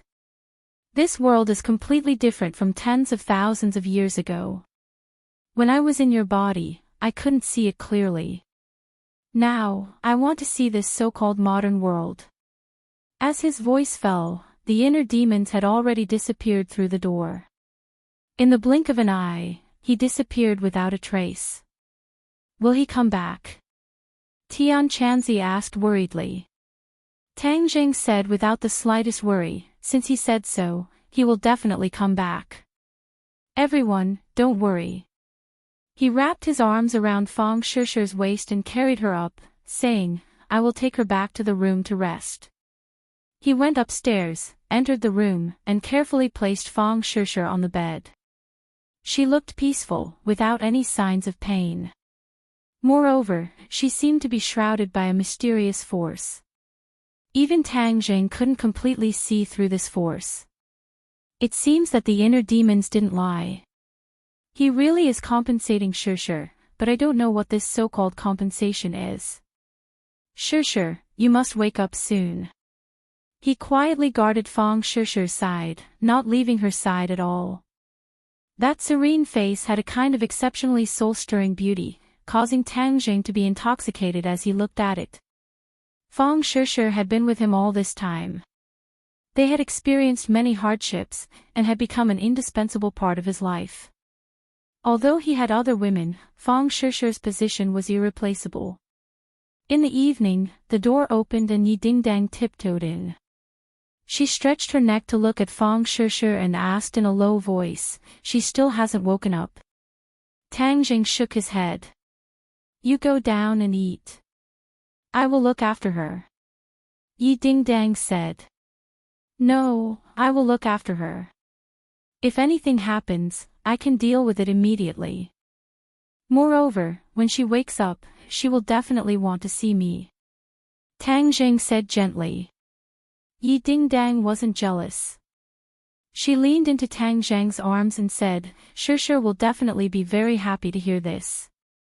Tang Jing hugged Yi Dingdang and stroked her black hair, saying, Dingdang, you have suffered because of me. Yi Dingdang raised her head and kissed Tang Jing's chin with her cherry lips. She smiled and said, silly, we are willing. So many beautiful women want this opportunity but don't have it. Although she was smiling happily, Tang Jing knew the bitterness in it and could only hug her tighter. I am a greedy guy. I don't want any of you to leave me. I know this is very scoundrel, but this is what I think. I will do my best to give you the best. I will protect you and love you forever. Tang Jing said resolutely. When Yi Dingdang heard this, she couldn't help but be moved. She covered his mouth with her small hand and said as if in a dream, don't say any more, I understand, we all understand. Otherwise, we wouldn't have stayed by your side. I'll never leave you. With you guys, what else can I ask for? Tang Jing held her hand and said contentedly. Yi Dingdang's lips curled into a smile. She thought, with you, I am satisfied for the rest of my life. And, Fang Shishi made a sound. The two of them quickly stood up and stared at Fang Shishi. They asked, Shishi, are you awake? How are you? Fang Shishi slowly opened her eyes. The first thing she saw was Tang Jing's face. Her heart warmed and she said, I'm fine. Tang Jing quickly sat on the bed and helped her up. He let her lean on his chest and asked, is there anything wrong with your body? The corner of Fang Shishi's mouth curled up into a faint smile as she said, I feel extremely good. All of my meridians are unobstructed and my true qi is even more vigorous. More importantly, there is something more in my brain. What is it? My divine sense is more powerful. Moreover, I am immune to spiritual attacks. Fang Shishi said. Immune to spiritual attacks. Tang Jing was shocked. Yi Dingdang had a suspicious look on her face. Obviously, she did not understand the meaning behind these words. However, Tang Jing was different. He knew a lot about spiritual attacks. Back then, in the deep canyon of the prehistoric heavenly tomb, when they opened the bronze coffin, the inner demons used a spiritual attack on them, causing them to fall into their own illusions. Spiritual attacks were also the inner demons' most powerful attacks. His actual combat level was not very high, but his spiritual attacks were extremely terrifying, causing his enemies to be unable to guard against them. In fact, even if they were on guard, it would be useless. They would still be caught in his trap. Nightmare's traceless dream was also a type of spiritual attack, but it could not be compared to the inner demons.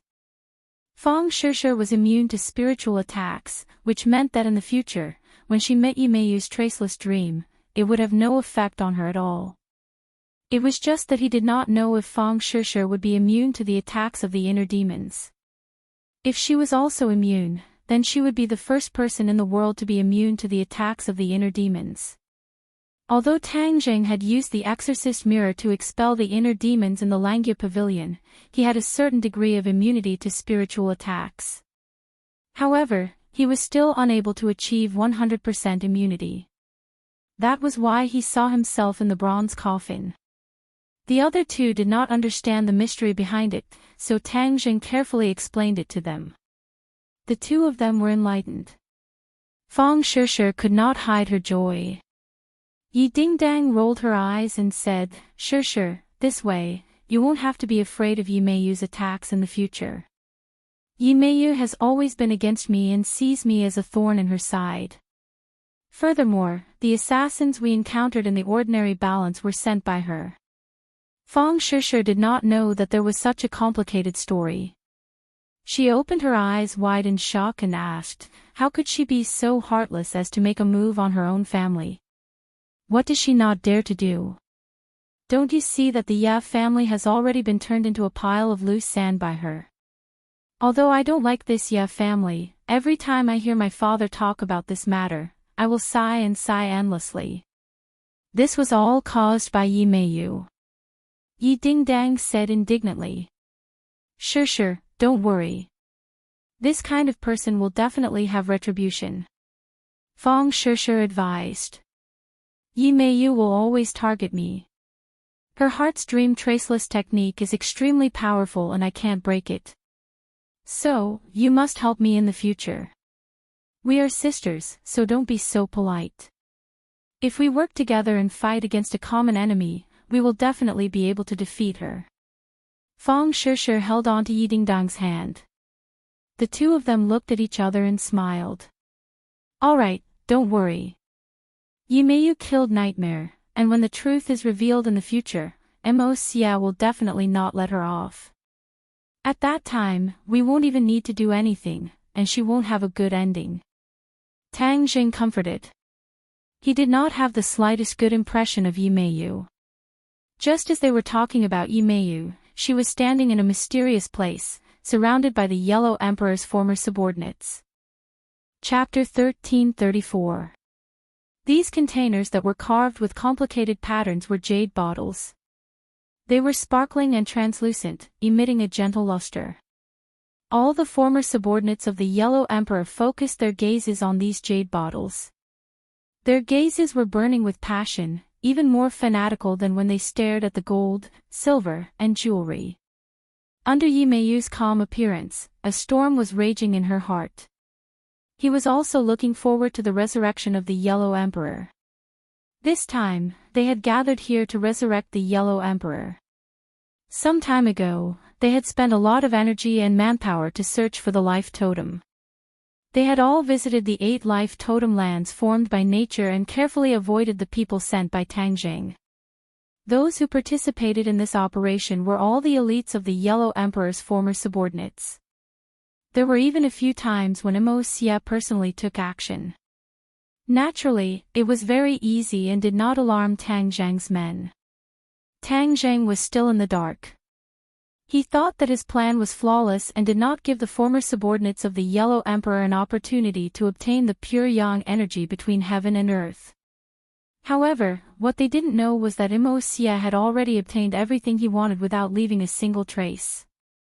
Gathering the soul of the Golden Crow again and allowing the Yellow Emperor to reappear in the world was not too far-fetched. Mo Xia waved his hand, and all the jade bottles flew into the air and arranged themselves in a certain order. The former subordinates of the Yellow Emperor moved and spread out in all directions, forming a strange formation. Everyone raised their hands high and chanted. Waves of magic power spread out from their bodies and enveloped the air. Open! Mo Xia shouted, and the seal of the jade bottle automatically unlocked. Waves of pure yang energy flew out from the jade bottle and instantly gathered in the air, resonating with the magic power. Mo Xia was in high spirits, and a ray of light flew out from his hand. It was the Ganjiang sword, and the blood-red sword light dyed half of the sky red. The Ganjiang sword steadily stopped in mid-air, at the center of the intersection of the two forces. Soul of the Golden Crow, gather. Back then, the souls of the Golden Crow were all hit by the sun shooting arrows and exploded into pieces, scattering on Sky Mountain. Mo Xia's plan was to use the pure yang energy to gather the souls of the Golden Crow scattered on Sky Mountain like a magnet. Without a doubt, this was a very clever plan. It was much faster than searching for the soul of the Golden Crow in every corner. Sky Mountain was too big, and the Yellow Emperor's former subordinates were too few. They were not able to handle such a large amount of work. This time, they had gathered at the peak of Sky Mountain under the cover of night to avoid being noticed by others. They wanted to gather the scattered souls of the Golden Crows. Actually, ever since he knew Mo Xia, Tangjing, and Tangjing. However, these people were Mo Xia was the Golden Crow Yi Yi. Taking advantage of the darkness of the night, Mo Xia used a camouflage technique to avoid these people and successfully cast a spell on Heavenly Mountain. Mo Xia had learned to be smart. She did not make a big fuss. Instead, she was sneaky. She even set up restrictions to prevent outsiders from seeing the signs of the spell. Therefore, the people that Tang Jing had sent to investigate the vicinity of Sky Mountain did not notice anything unusual. They did not realize that this was an unusual night. When Mo Xia's voice fell, the sword radiance of the Ganjiang sword surged. A blood-red light rushed into the sky, and the sword hummed continuously. The pure yang energy gathered around the Ganjiang sword. Under the control of a mysterious power, it was like a giant magnet, rapidly absorbing the souls of the Golden Crow on Sky Mountain. A spot of light rose from a corner of the sky, like a firefly, and gathered at the peak of Sky Mountain. Another spot of light rose into the sky. These spots of light were the souls of the Golden Crow scattered in every corner of Sky Mountain. Not long after, countless spots of light rose from Sky Mountain and streaked across the sky. They were more dazzling than a meteor shower, and gathered at the Ganjiang sword. Finally, Tang Zhang's people on the Heavenly Mountain discovered some clues, and all of them stared at the scene in shock. What's going on? These people looked at each other, unable to figure out what was going on. In the sky, more and more spots of light gathered together, becoming bigger and bigger. The pitch-black sky slowly brightened, like the dawn of the rising sun. Mo Xia and the others were overjoyed when they saw this scene. This was the beginning of success. Everyone was even more focused as they continued to cast their spells. Unknowingly, a sun hung in the sky. The sunlight immediately dispelled the darkness, and the peak of Sky Mountain became as bright as day. Light shot in all directions, and not long after, the foot of Sky Mountain also became bright. The souls of the Golden Crow, the souls of the Golden Crow. Tang Zhang's subordinates finally noticed something and shouted. Quick, report this. This is the work of the Yellow Emperor's former subordinates. Damn it, they must be using a camouflage to avoid us. Some smart people immediately understood the reason and stomped their feet hatefully. They immediately dialed Tang Zhang's number. In the middle of the night, Tang Jing, who was far away in the capital, was woken up by the ringing of his phone. He sat up straight as if he had a spring installed. Hello. Master, the souls of the Golden Crow have been reunited. A witch shouted impatiently, her voice trembling. Tang Jing jumped to the floor with a bang. His sleepiness was completely gone, and the hand that was holding the phone couldn't help but tighten. "What did you say?" This cry of alarm woke the person on the bed. Wu rubbed his eyes and sat up from the bed, asking, "What's wrong?" Tang Jing gestured for him to keep quiet. Wu understood and his heart trembled. He quickly got off the bed and stood beside Tang Jing, looking at him worriedly. "I don't know what method the Yellow Emperor's subordinates used, but they are reuniting the souls of the Golden Crow." The other party took a deep breath and repeated. "The soul of the Golden Crow has been reunited."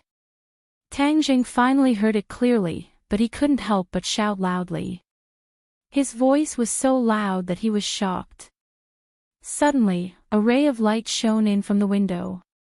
It was like a ray of morning light, dispelling the darkness in the room and landing on Tang Jing's shoulder. Tang Jing bathed in the sunlight, his body dyed golden. His brows immediately furrowed into a Chuan character as he looked at the sunlight in the sky. Wu looked at the clock on the wall. It was clearly 2 in the morning. She immediately opened her mouth wide and her chin almost fell to the ground. "It's only the middle of the night, how can there be a sun?" Hearing this, Wu couldn't help but exclaim, but Tang Jing's heart sank to the bottom. He already understood that all of this was caused by the soul of the Golden Crow being reunited. That meant that this world would be plunged into misery and suffering. The people outside the house were also frightened by this scene. The witches all raised their heads to look at the sky, thinking that they were seeing things.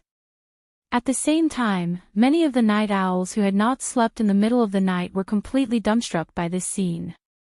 On the streets and alleys, on the rooftops of various buildings, many people gradually gathered as they watched this inconceivable scene.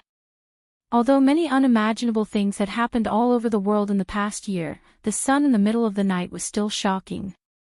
"Master, what should we do now?" The voice on the phone finally pulled back Tang Jing's thoughts.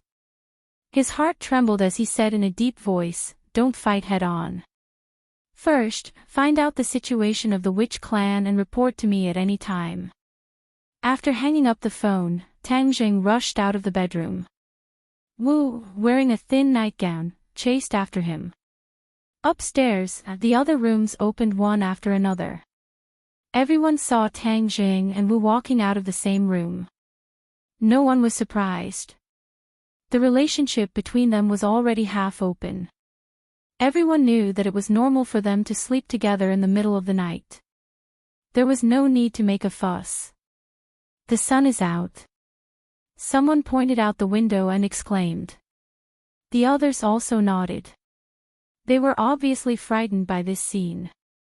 Tang Jing comforted him in a deep voice, "Everyone, don't panic for the time being."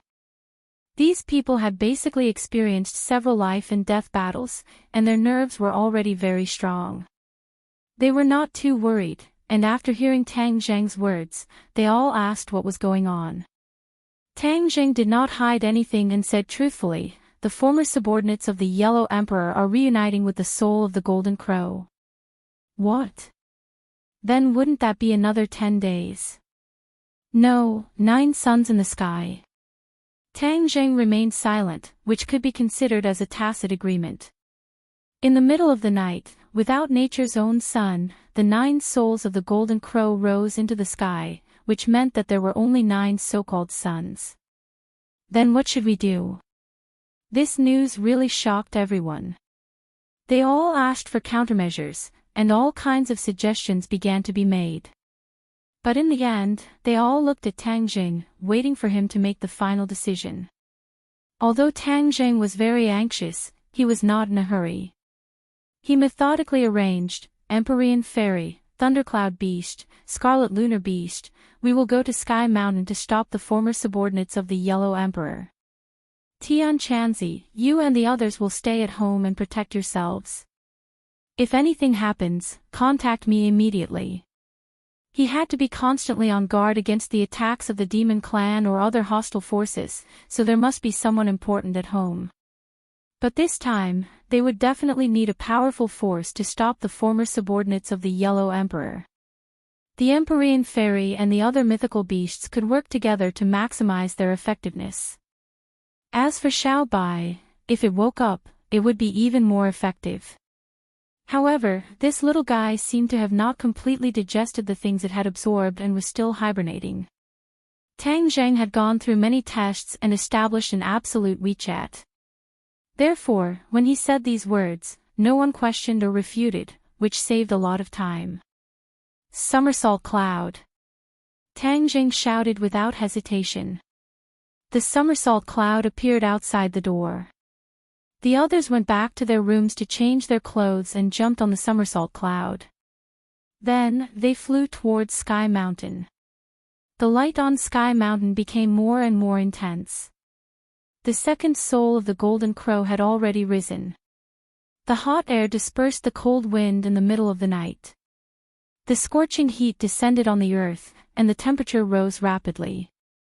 When they saw the second soul of the golden crow, the ordinary people immediately remembered the scene of the 10 suns in the sky a long time ago. It caused a lot of chaos. Could it be that 10 suns were going to rise in the middle of the night? At that time, the heat would be unbearable, and everyone would die from the heat. Panic immediately spread through the streets and alleys. Moreover, the soul of the golden crow gradually woke people up from their sleep. Suddenly, the whole land woke up in the middle of the night. Chapter 1335. The earth woke up in the middle of the night, and so did the people who lived there. They looked at the scene in horror. Looking at the 2 suns above their heads, the memories in the depths of their minds came back, and they were scared stiff. The smart ones immediately found a place to hide. Otherwise, when more suns rose in the sky, they would be roasted into human jerky. Everywhere was in chaos. Inside the high walls of the inner palace, 100 Faces, who was disguised as the leader, stood in front of the bed. When the first sun rose, he sensed something and got up. The mechanical warriors also came to his door, as if they were facing a great enemy. Junko also got up from the bed. She was naked, and her slim body made people's blood boil. 100 Faces did not turn his head, and he looked at the sky in a daze. Junko hooked her hands around 100 Faces' waist, leaned her chin on his shoulder, and pressed her soft chest against his back. She whispered, "Master, what's going on?" She was obviously frightened by the strange phenomenon in the sky, and her eyes couldn't help but stare. 100 Faces said, "The Yellow Emperor's former subordinates are condensing the soul of the Golden Crow again." Junko was shocked. She understood the meaning of this sentence. She exclaimed, then aren't we in danger? It said that when the 10 suns shine in the sky, the world will be turned into a sea of fire, and the people will be plunged into misery and suffering. 100 Faces nodded. Yes, the soul of the Golden Crow is indeed extraordinary. Then, won't everything we have planned become meaningless? This world will not exist anymore? Junko asked. 100 Faces sneered. How can it be that easy? Do you think the others will just sit back and do nothing? I bet that Tang Zheng must be rushing to Tianshan without stopping. Junko's expression turned cold when she heard this name. This name had caused her too much shock and confusion. Can he stop all of this? The corner of the 100 Transformation Star Sovereign's mouth hooked up into a playful smile, and said meaningfully, "Don't underestimate Tang Zheng's strength and determination. I watched him rise step by step, and my understanding of him also increased. He is soft-hearted and has great love for the people of the world. How could he watch as innocent people suffer such an undeserved calamity?" Junko curled her lips and said disapprovingly, "That's because he's a hypocrite. Is he deliberately acting like this? What great love! Is he that selfless?" The 100 Transformation Star-Lord smiled and declined to comment. "What should we do? Are we not going to do anything?" Junko paused for a moment and then asked worriedly, "What if we are not prepared at all, and Tang Zheng is stopped from being one of the former subordinates of the Yellow Emperor? What should we do then?" "Don't worry. Even if he doesn't succeed, there's still that guy, Chiyu, right? He was just tricked by Xia and lost a great general like Saint King. How could he let this go? The 100-change star monarch explained. Junko still wanted to ask more questions, but 100 Faces Star Lord turned around and hugged her. His body, which was more than 10 kilograms, was as light as a feather. Junko understood tacitly and immediately let out a soft cry. She hugged 100 Faces Star Lord's neck. Master, you're so bad. The 100 Faces Star Lord chuckled. A great battle had begun. At the same time, Chiyu looked up at the sky and immediately locked onto the two suns hanging high in the sky. He gritted his teeth and said, Xia, you really want to resurrect the Yellow Emperor? Wishful thinking. Although Xia kept talking big and didn't put the Yellow Emperor in his eyes, he was still very afraid of the Yellow Emperor and didn't want him to be resurrected. After all, the Yellow Emperor had defeated him before. This was a battle of strength, an ironclad fact that he couldn't deny. If the Yellow Emperor was resurrected, he would definitely be a huge threat to him. Whoosh! Chiyu was like a ray of light as he soared into the sky and flew towards Sky Mountain. This time, he didn't bring any of his subordinates and chose to travel alone.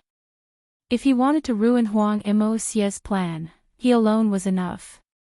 In the new secret base of the Azure Dragon Palace, in front of a stone room, Granny Li stood respectfully. My lord, the soul of the Golden Crow has been reunited. A disaster is coming. If we don't act now, the world will cease to exist and the martial artists will never have a place to stand. Granny Li said earnestly, almost tearing up. The stone room was very quiet and no one answered her. Bang! Granny Li's legs went soft and she knelt on the ground. She raised her voice and shouted, My lord, it'll be too late if we don't act now. If it was something else, Granny Li could ignore it or deal with it herself. This time, it was the former subordinates of the Yellow Emperor who had gathered the soul of the Golden Crow to resurrect the Yellow Emperor. She didn't have the power to stop it. Only the great Lord Ji Wuxiang had the power to do so. That was why she knelt in front of the stone room and begged the great lord in tears. The great lord had been in seclusion for a long time and didn't see anyone. No one knew his specific situation. Granny Li would never disturb him unless it was a last resort. Just like the last earthquake in Dianan, she personally led people to deal with it. Although what she saw and heard later was far beyond her imagination, it didn't threaten the survival of the Azure Dragon Palace. Whoosh! A gust of wind rose from the ground and blew the leaves in front of the stone room. Granny Li was startled and seemed to have sensed something. She raised her head and stared at the stone room, not knowing what had happened. A surge of energy enveloped her, causing her to panic. She hurriedly circulated her inner energy, attempting to block this surge of energy outside the door. However, all her efforts were in vain and didn't have any effect at all. She stood up slowly and couldn't kneel anymore. Her heart skipped a beat and her eyes flashed with ecstasy. She stared at the stone room with joy. Creak! Creak! An awkward sound was heard. The stone room shook as if it was going to fall apart. Cracks appeared on the wall. Whoosh! A stone flew up from the wall. Then, the other stones flew up and floated in the air as if they were alive. Granny Li looked at the scene in shock. It seemed simple, but it was caused by an invisible force. She didn't have the strength to do it. All of this is the Great Lord's doing. Could it be that he has passed the obstacle? How strong is he? No one answered her question. When the last stone, the huge stone door, flew up, the Great Lord's figure was finally revealed. He stood in the middle of the rocks, and the rocks surrounded him like a responsible bodyguard. The Great Lord raised his foot and walked forward. The stones followed his footsteps and moved forward. This scene was extremely shocking to ordinary warriors because they couldn't do it. Granny Lee was not a weak-kneed person, but when she saw this scene, it was as if she had seen a god. She had an impulse to bow down. "My Lord!" she shouted in a daze. The great lord's eyes were deep as if there was endless magic. After locking onto Granny Lee, she had an illusion that she was deeply trapped. "Thank you for your hard work." Granny Lee's tears gushed out of her eyes. She felt that it was worth it to hear him say that it was hard. She was the only one who knew the bitterness of it all. Without the Great Lord, it was impossible for her to support the huge azure dragon hole. If she didn't have a certain dignity before, it would be impossible for her to do it. From now on, the era of warriors has arrived. The Great Lord's voice was very magnetic. It even had a kind of bewitching magic. Granny Lee was intoxicated by his voice and muttered to herself, "The era of warriors, yes, it belongs to us warriors. What kind of world is it?" Granny Lee was at a loss. She didn't know what to do. The Great Lord smiled and looked up at the sky. He looked at the two suns indifferently and said, "Feel it yourself." As soon as his voice fell, Granny Lee didn't have any specific feeling. The stars in the sky twinkled. However, the light of the stars was completely covered by the sunlight of the two suns. If it was still a dark night, the light of thousands of stars twinkling at the same time would also illuminate the earth. That scene would certainly be very shocking. Whoosh! The power of the stars fell from the sky and fell on Granny Lee. She was startled and looked at the sky in disbelief. Then, she looked at the indifferent Great Lord. This. She stuttered for a long time, but couldn't say a complete sentence. This was because this scene was simply too shocking. Her body was being rapidly transformed by the power of the stars, and the results were remarkable. Her cultivation soared like a rocket. She was the one involved, so she naturally felt it the most deeply. In addition, she had cultivated for most of her life, but she had never felt such surging power and rapid cultivation speed. Her worldview was almost turned upside down. Feel it quietly. This is the era of martial artists. The power of the stars is the noblest power in the world. What spiritual energy of heaven and earth! We martial artists disdain absorbing spiritual energy of heaven and earth because what belongs to us is the noblest power of the stars. Moreover, when we used the power of the stars in the past, outsiders would always find clues, especially Tang Jing. Now, we don't have to worry about this problem. As long as it is under my control, the power of the stars is invisible. We don't have to worry about being discovered by outsiders. The Great Lord's provocative voice sounded in Granny Lee's ears. In the past, the Great Lord had said similar words, but not as arrogant as this time. Moreover, he had helped other warriors to absorb the power of the stars. Granny Lee had also felt it before, but it was completely different from this time. This was a qualitative leap.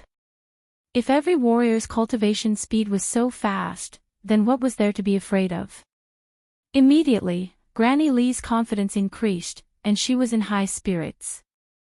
When the power of the stars in her body gradually calmed down, she excitedly said incoherently, "From now on, it's our era, no, it's your era, Great Lord." A smug expression appeared on the High Lord's face. Although he appeared to be indifferent, in the depths of his heart, what he had done had already surpassed the ancients. What new era? He had only banished all the cultivators in the world to the sky beyond heaven, but he had not fundamentally changed the race of warriors. However, the Great Lord had done it. He would completely change the warriors. Not only their living conditions, but he would also reshape the cultivation system of warriors. This was an unprecedented masterpiece. Any genius would not be worth mentioning in front of the Great Lord. Chapter 1336.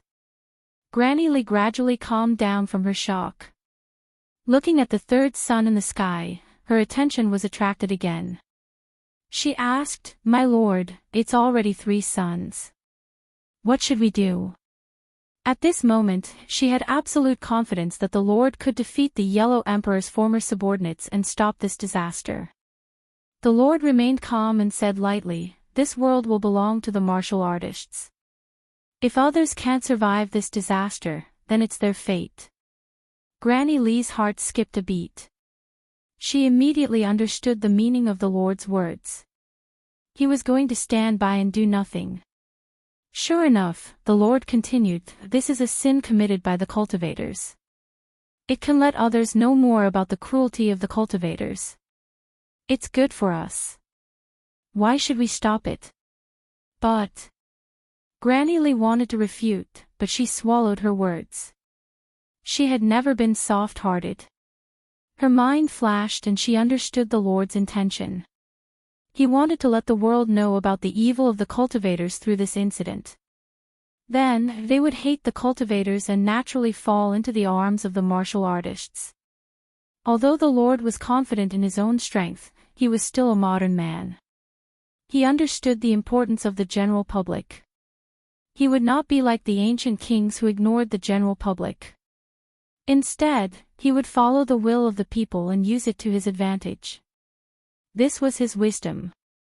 "My lord, this time, someone will definitely stop the Yellow Emperor's former subordinates. Will they succeed?" At this time, Granny Lee was a little worried that the soul of the Golden Crow could not be fully condensed and the world would see the sins of the cultivators. If that happened, the Lord's plan would be disrupted. As for the life and death of ordinary people, Granny Lee did not care at all. Hearing this, the Lord did not care at all. He said, "Whether it succeeds or not, when the people see the suns hanging above their heads again, the fear and uneasiness in their hearts will be aroused again. This time, it will be completely aroused. They will not sit still and wait for death. For their lives, these people will do anything. The cultivators will definitely become the target of scorn, hated by everyone." Granny Lee felt as if she was suddenly enlightened. She kept praising the High Lord's foresight and wisdom. In the sky, a white cloud swept across the horizon. Tang Zheng, Li Xiaotian, and the Empyrean fairy stood on the somersault cloud. Before leaving, Tang Zheng suddenly remembered that Li Xiaotian was not part of this trip. After all, the heaven-shocking bow and the sun-shooting arrows already belonged to her. Moreover, she had also cultivated Hoi's archery, which was a trump card against the soul of the Golden Crow. The three of them gazed into the distance in the direction of Heavenly Mountain. From time to time, he would look up at the sky. There were already 3 suns. The number was increasing so quickly that it made people speechless. It also gave people a deep sense of unease. A scorching heat wave rolled down from the sky and covered their bodies. Fortunately, they were not ordinary people. Circulating their martial arts, they were able to withstand the heat wave. However, the others were not so lucky. In the streets and alleys, the ordinary people were already drenched in sweat. Their moisture was quickly evaporating, and they looked like they were about to turn into human jerky. Many people directly jumped into the water, but the water was also steaming and quickly evaporated. Flames rose into the air from many places, and alarms rang out everywhere. Everyone felt a sense of despair, as if the god of death had descended. But at the same time, there was a strong anger in their hearts. It was like a volcano that was about to erupt. Cultivators, this is the evil of cultivators. They want to destroy humanity. Cultivators are the public enemy of humanity. Similar thoughts appeared in many people's minds, accompanied by anger that burned fiercely. In view of the previous few grand and earth-shattering events, cultivators were no longer an absolute secret group. Although the authorities had sealed off the real news and issued various seemingly scientific explanations, the ordinary people did not completely calm the panic in their hearts. They had also heard about the cultivators from various sources and rumors on the streets. It turned out that there was such a huge group of people hidden in the crowd. At that time, People did not have a direct impression of the likes and dislikes of the cultivators, nor did they have an absolute standpoint of benefits. But this time was different. The cultivators had caused all kinds of big events again and again, threatening the survival of the human race. Even a clay figurine had some anger. Moreover, this was a matter of life and death. They had no reason to retreat, and the hatred in their hearts for the cultivators grew day by day. Kill the cultivators, we are not willing to be sacrificial lambs. Yes, kill the cultivators. This group of bastards, even if we die, we will drag one of them down with us. Anger was contagious. It was as if there was an invisible hand controlling everything, causing the anger to become more and more intense. I heard that there are cultivators in a place. A very large area is occupied by these cultivators. Let's go find them and take revenge. Kill one and earn one. Yes, kill the cultivators. The crowd moved. The crowd was excited and crazily rushed towards a place. The heat wave caused the air they exhaled to be hot, as if it could ignite. Not long after, the crowd arrived at Tang Zhang's villa. This villa had been completely bought by him. Only his core members lived here, and almost all of them were cultivators. When the patrolling witches saw this group of excited people, they were shocked. Their attention was completely attracted by the soul of the golden crow in the sky. They did not expect that there would be people attacking the villa. Moreover, this group of people were clearly ordinary people. They were not martial artists, nor were they cultivators. They were a group of motley crew. 3 cobblers were better than Zhuge Liang, even if the other party's strength could not be compared to theirs. But after all, there were many of them. Their will was like a fortress. After twisting into a rope, the power that erupted was still not to be underestimated. The villa was protected by a large formation. The crowd could not break through it all. Although it was empty in front of them and there were no obstacles, the crowd was still blocked by an invisible wall. Bang, bang, bang. These people punched the protective barrier again and again, only to hear the sound of the air being torn apart. These people were rebounded by the huge force and were sent flying backwards. They could not break through the protective barrier at all. Instead, they were sent flying. However, this did not scare them away. Instead, it made them even more ferocious. They clamored to break through the protective barrier. Seeing this, the witches were helpless. They loudly advised them not to waste their energy and to leave this place quickly. Another sun appeared in the sky. 4 suns hung high in the sky, making the crowd even angrier. The people who were originally watching changed their attitude. Like the most ferocious beasts, they hysterically attacked the protective barrier. They did not listen to the witch's advice. They thought that the other party was afraid of them and deliberately gave in. Therefore, more and more people gathered outside the villa. Tian Chanzi and the others were at the entrance of the villa. They sized up this group of people without leaving a trace. The crowd was too far away, so they could not see their faces clearly. However, they could clearly feel the intensity of their anger. It was as if they could burn everything in the world. They looked at each other and discussed countermeasures. Boom! Chapter 1337. Flames burst forth and a loud rumbling sound rang out. The protective barrier trembled. Tian Chanzi and the others cried out in alarm, they're using a bomb. Such a vicious explosion had occurred in the capital. This group of people were truly brazen and unscrupulous. They came prepared. The authorities definitely won't care. Tian Chanzi hit the nail on the head. The other people's expressions suddenly changed. You're saying that this is a planned operation. Then how do we deal with it? They're just ordinary people. How can they be our opponents? There's nothing to be afraid of. Someone said confidently, not caring at all.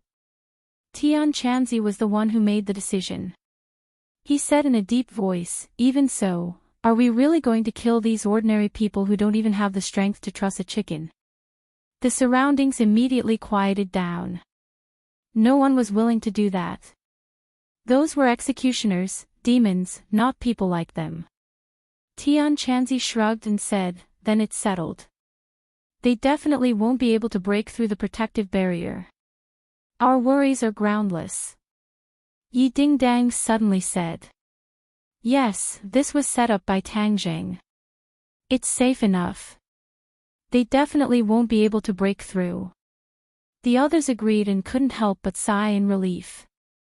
If they didn't confront these different people directly, then they could avoid bloodshed. The people outside the protective barrier were all fierce and ferocious. Most of them used to be ordinary people. No one would have thought that in the blink of an eye, they would become so crazy and unreasonable. They also saw Tian Chanzi and the others. A stream of obscenities came out of their mouths, making it hard for them to stop. Tian Chanzi and the others frowned when they heard this. However, they forcibly suppressed their anger and didn't rush up to confront them directly. Get out of the way. A shocking roar exploded in everyone's ears like a clap of thunder. The crowd was forcibly separated by a force, and a group of people walked straight in. Yan Qishan and Yan Luyan. Tian Chanzi and the others were shocked. What were they doing here? Before they could ask, insults were thrown at them. Hurry up and leave. What are you doing here? Yan Qishan followed the orders of his father, Yan Padian, and brought his son and a pair of elite soldiers to support him. Yan family was powerful, and when they discovered the situation outside the villa, they immediately reported it to Yan Padian.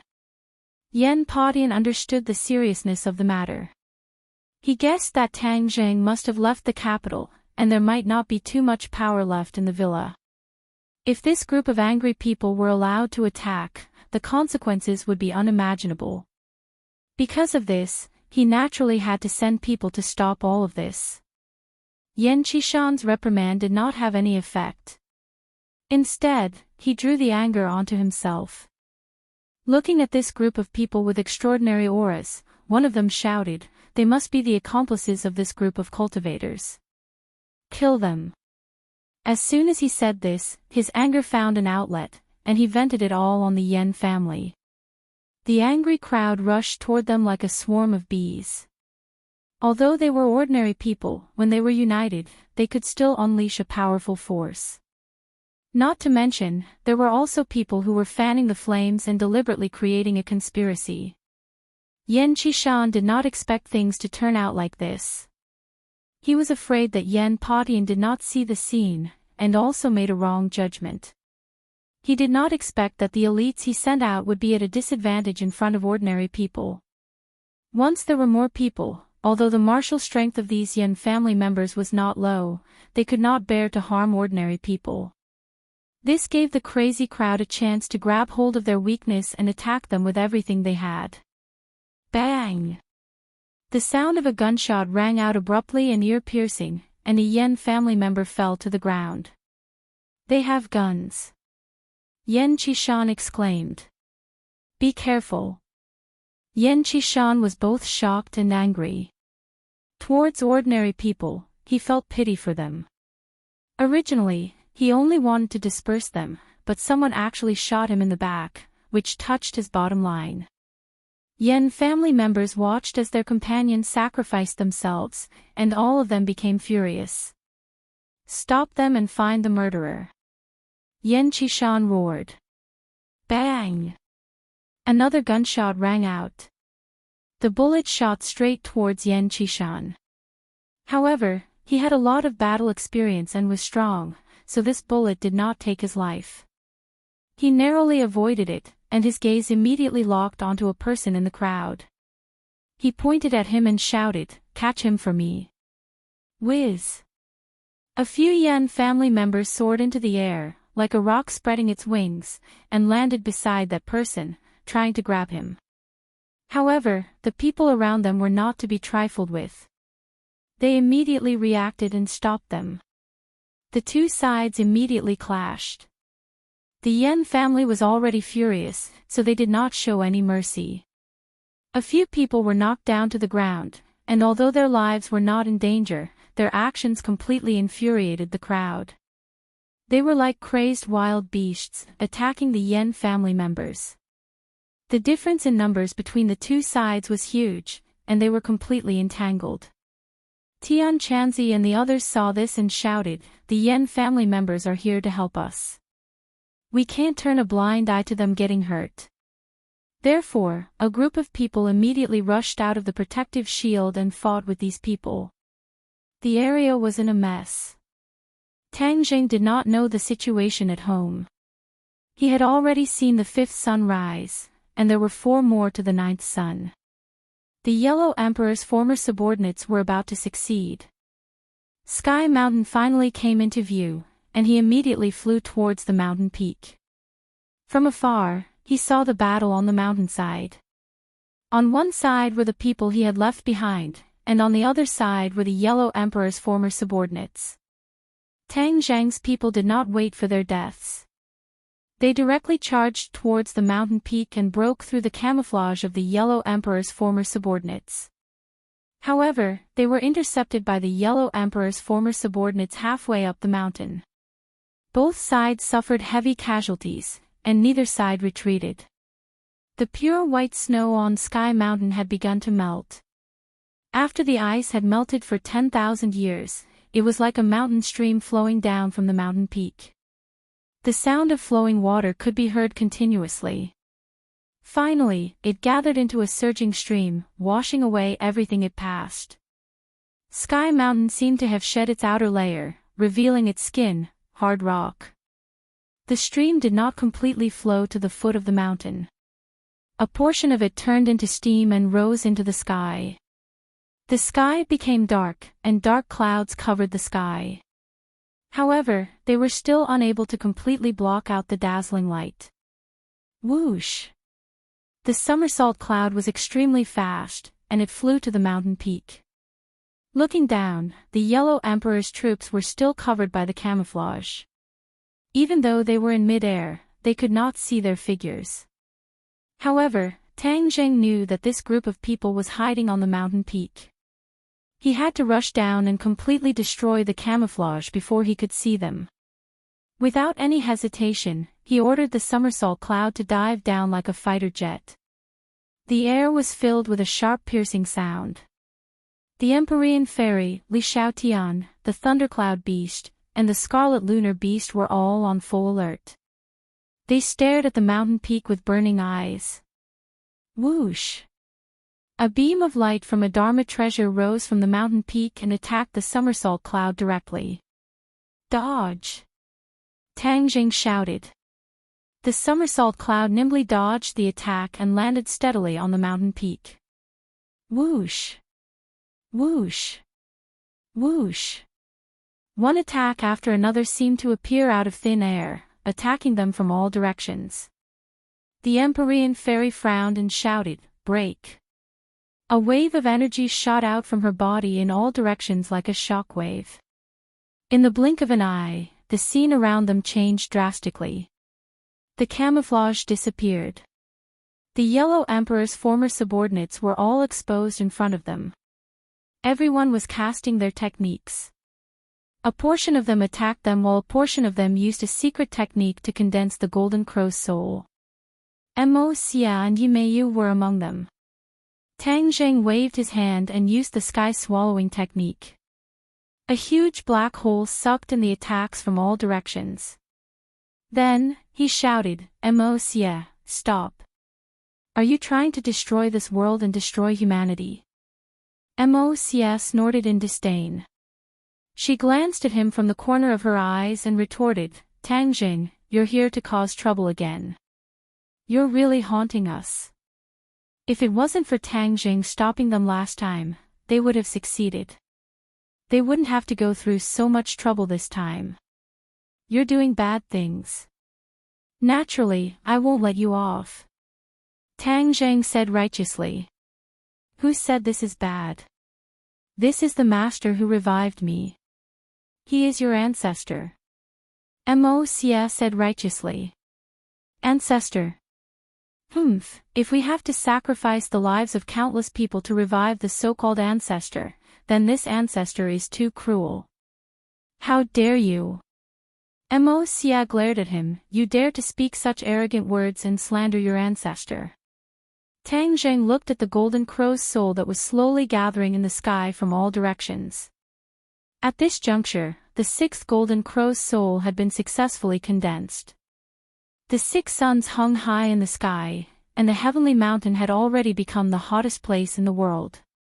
The rocks gradually turned fiery red, and green smoke rose from them.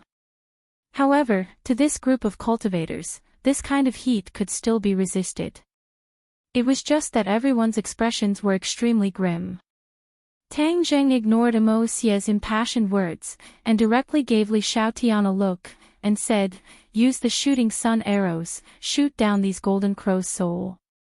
Li Xiaotian was already eager to give it a try. After hearing Tang Zheng's words, he immediately took out the heaven-shocking bow and the shooting sun arrows, opened the bow and pulled the arrow, and aimed it at the soul of the golden crow. She silently activated Ho Yi's archery method, and the shooting sun arrow immediately turned into a golden arrow. As if sensing the soul of the golden crow, the shooting sun arrow actually started to tremble. This wasn't fear, but excitement. The shooting sun arrows and the heaven-shocking bow were specially made to shoot down the soul of the golden crow. This was a pair of fated enemies. Meeting again, coupled with Li Xiaotian's use of Ho Yi's archery method, triggered a chain reaction. Li Xiaotian seemed to have understood something. This time, it was completely different from before, and another feeling flowed from the bottom of his heart. Ho Yi's archery method's golden arrow, shoot. Li Xiaotian shouted, her fingers loosened, and the shooting sun arrow pierced through the sky. The golden arrow covered the resplendent sunlight in the sky, and shot towards a golden crow's soul. No! Mo Xia screamed out in fright. Last time, it was the shooting sun arrows and the heaven-shocking bow that shot down the soul of the golden crow, ruining his plans. This time, they came back again. Could it be that they were going to repeat the same mistake? No! He would never allow that. Chapter 1338. Mo Xia did have a countermeasure. He was not an idiot. Of course, he would not make the same mistake twice. He had already expected that someone would stop him. He could deceive them for a while, but he could not continue to deceive them. Without a doubt, the heaven-shocking bow and the sun-shooting arrow were the greatest threats to the golden crow's soul. He had spent a lot of time and brain cells on how to avoid the attack of this divine weapon. The heavens did not disappoint those who were willing. He finally thought of a way. That was to form a telepathic connection with the golden crow's soul. This way, he could control the golden crow's soul to dodge the sun-shooting arrow and not be treated as a live target. Whiz! The shining sun-shooting arrow arrived in front of the golden crow's soul.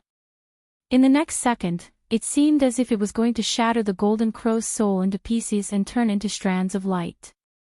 The corner of Mo Xia's mouth curled up into a mocking sneer. With a thought, he said to himself, dodge. The soul of the golden crow quickly moved to the left, causing the sun-shooting arrow to miss. Ha! Tang Zheng exclaimed. Last time, he had shot down the soul of the golden crow one by one. At that time, the soul of the golden crow was not so cunning as to be able to dodge the sun-shooting arrow in time. He suddenly stared at Mo Xia, and seeing his unfathomable smile, he came to a realization and shouted, crap, the soul of the golden crow has changed, it's not that easy to attack anymore. Strange, it can actually dodge the attack of the sun-shooting arrow. Empyrean Fairy was also amazed. Ha ha ha, now you know what it means to be unstoppable, right? Your insignificant skills are useless now, it's impossible to threaten the soul of the golden crow. My master will finally be reborn today. Mo Xia laughed maniacally and shouted loudly. The expressions of Tang Zheng and the others became gloomy. Li Xiaotian did not believe it and clenched her teeth.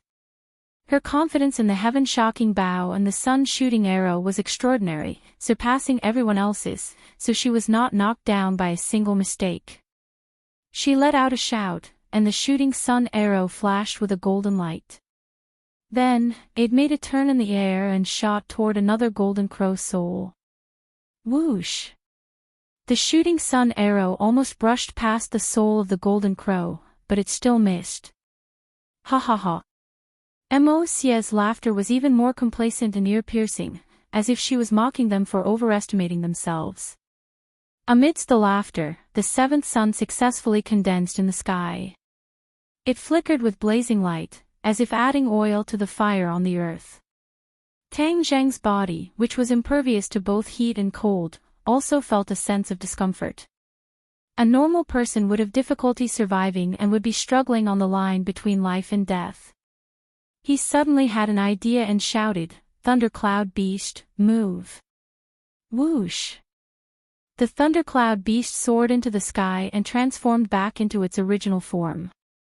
Its huge wings were like a dark cloud, covering the sky and blocking the sunlight. If it was an ordinary bird, its feathers would have long been set ablaze. However, the thundercloud beast was no ordinary bird. It flapped its wings fiercely, creating a gale that blew away a large portion of the heat wave. Even the fragments of light from the golden crow's soul were blown away. The eighth sun was about to condense successfully, but it immediately stopped due to this delay, not to mention the ninth sun. Mo Xia was furious and said, "Thundercloud beast, you bastard, how dare you ruin my plans? Watch my Ganjiang sword." Whoosh! The Ganjiang sword flew up and pierced towards the thundercloud beast. Whoosh whoosh! The thundercloud beast flapped its wings and a gale blew against the Ganjiang sword. However, the Ganjiang sword's trajectory did not deviate at all. Just like before, it fiercely shot towards the thundercloud beast. A bolt of lightning flashed through the thundercloud beast's eyes. Its entire body flickered with crackling lightning. Paw! The lightning landed on the Ganjiang sword. The Ganjiang sword finally tilted, but its attack did not decrease and still shot towards the thundercloud beast. Its huge body was like a living target. No matter how the Ganjiang sword tilted, it could still accurately hit it. The Ganjiang sword was about to hit the thundercloud beast. A trace of panic flashed through the thundercloud beast's eyes. With a flash of lightning, it quickly shrunk. In the blink of an eye, it turned back to the size of a puppy, narrowly dodging this attack. The Ganjiang sword almost brushed past its body. One could even feel the shock brought by the sharp sword chi.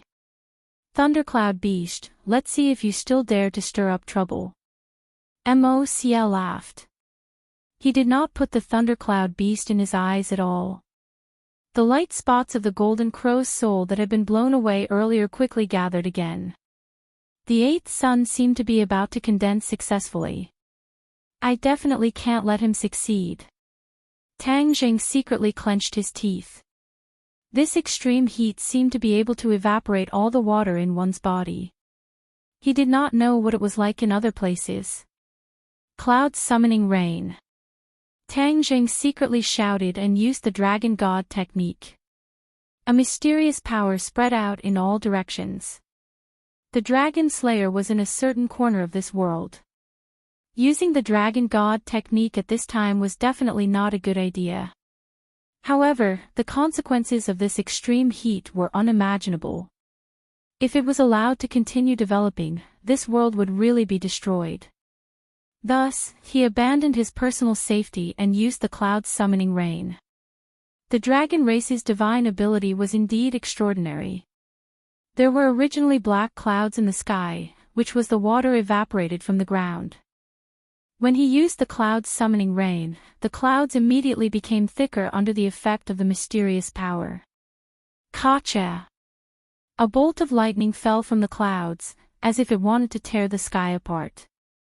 The light of the lightning and the sun reflected each other, and was especially dazzling. Whoosh! Torrential rain fell from the clouds, sprinkling onto the ground and onto everyone. Some of the people with weaker cultivations were immediately drenched. However, for the experts, the rain could not touch their bodies at all. An invisible power blocked the rain. The torrential rain immediately swept away the extreme heat, causing a refreshing feeling to attack one's heart, adding a sense of coolness. The clouds were still rapidly spreading in all directions. Everywhere it passed, the torrential rain swept away a portion of the extreme heat, and immediately suppressed the flames on the ground. It was not enough to cause a huge fire to spread across such a large area. When the Empyrean fairy saw this, she also understood Tang Zheng's good intentions. Without a doubt, the clouds summoning rain could not stop the soul of the golden crow from condensing. It could only prevent the world from being destroyed immediately, reduce the extreme heat, and make people feel better, so that they would not be dried up under the sun. Don't worry about the clouds summoning rain, I will stop Emosia. The Empyrean fairy said without hesitation. Her figure flashed, and she directly rushed towards Emosia. The clouds spread very quickly. Not long after, with the heavenly mountain as the center, the dark clouds covered a radius of tens of kilometers, hundreds of kilometers, and finally thousands of kilometers, bringing rain to these areas. The people cheered as they looked at the dark clouds. They were on the verge of tears. Many people knelt on the ground, kowtowing to the sky, muttering, "God, you have finally shown mercy, this rain is good." The sun was on one side, and the rain was on the other side. The rain and sunlight mixed together, and this was a sun rain. However, this rain did not fundamentally change the situation, it only alleviated the situation. When the rain fell on the ground, it was quickly evaporated by the sunlight, and returned to the clouds. Even a part of the rain was evaporated before it fell to the ground. The clouds in the sky thickened again, and the water content was even higher. It was precisely because of this that Tang Zheng could rely on his own strength to summon the clouds summoning rain over such a vast land. Otherwise, with his strength, he would not be able to cover such a large area. Tang Zheng was very clear about this point. The so-called advantages and disadvantages, the soul of the golden crow evaporated the water on the ground, and he used this as a precondition to add a suitable fire, and let the ground be covered by the rain and the sun at the same time. This at least slowed down the pace of the world's destruction. Rain, evaporation, and rain again, this was like a cycle that repeated over and over. Tang Zheng, what you are doing is futile, you can't completely change the situation. Mo Xie shouted. Tang Zheng did not say a word, and only silently urged the dragon god technique to summon the clouds summoning rain. As long as he could save some people, then his efforts would be rewarded, and that would be enough. Mo Xie, you are still a so-called ancient powerhouse, but compared to Tang Zheng, your awareness is more than 100,000 miles away. He is saving the masses of humanity, but you want to kill so many people for your own personal gain. You are really too vicious and merciless. The Empyrean fairy sternly accused. Mo Xie turned a deaf ear, and said, "What is personal gain, what is great merit? Can a junior like you say it clearly? You still dare to boast and lecture me so shamelessly, the ignorant are fearless. You are already at the end of your rope, there is no other way, you should just give up this so-called struggle." Give up?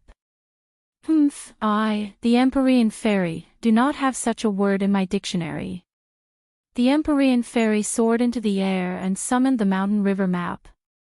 The Ganjiang sword flashed, and fiercely attacked the mountain river map. The Empyrean fairy was not afraid, and hurriedly urged the mountain river map to fight with Mo Xie's Ganjiang sword.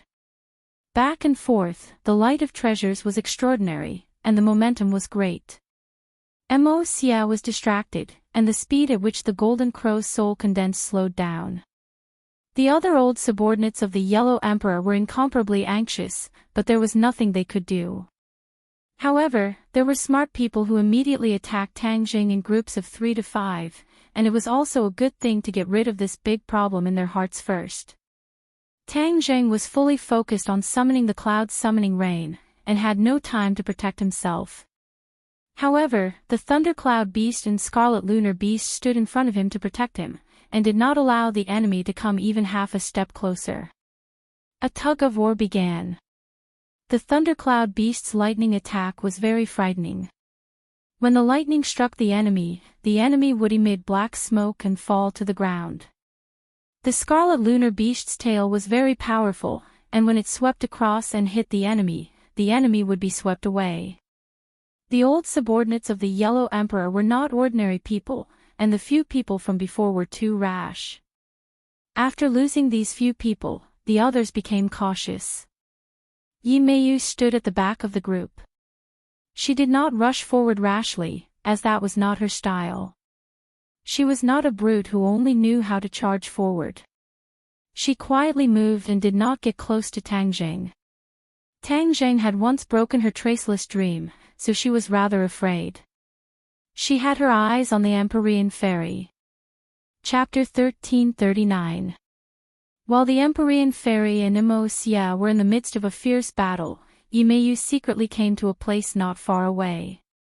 She opened her hands and quietly cast the traceless dream. When she cast the spell, Mo Xia immediately sensed it. After all, he and Yi Meiyu had already cooperated with each other once. This tacit understanding made him immediately excited, but he remained calm and continued to activate the Ganjiang sword, fiercely attacking the Empyrean Fairy. In the eyes of the Empyrean Fairy, the Ganjiang sword was ferocious, so she immediately counterattacked. The stately painting swept up a gust of wind, revealing a huge rock that smashed towards the Ganjiang sword. Clang! With a loud bang, the Ganjiang sword was smashed right on the spot. The Ganjiang sword rapidly fell and stabbed into the rock. The Empyrean Fairy's eyes flashed with a hint of complacency. She happened to see Tang Zheng being surrounded by the enemy and was in extreme danger.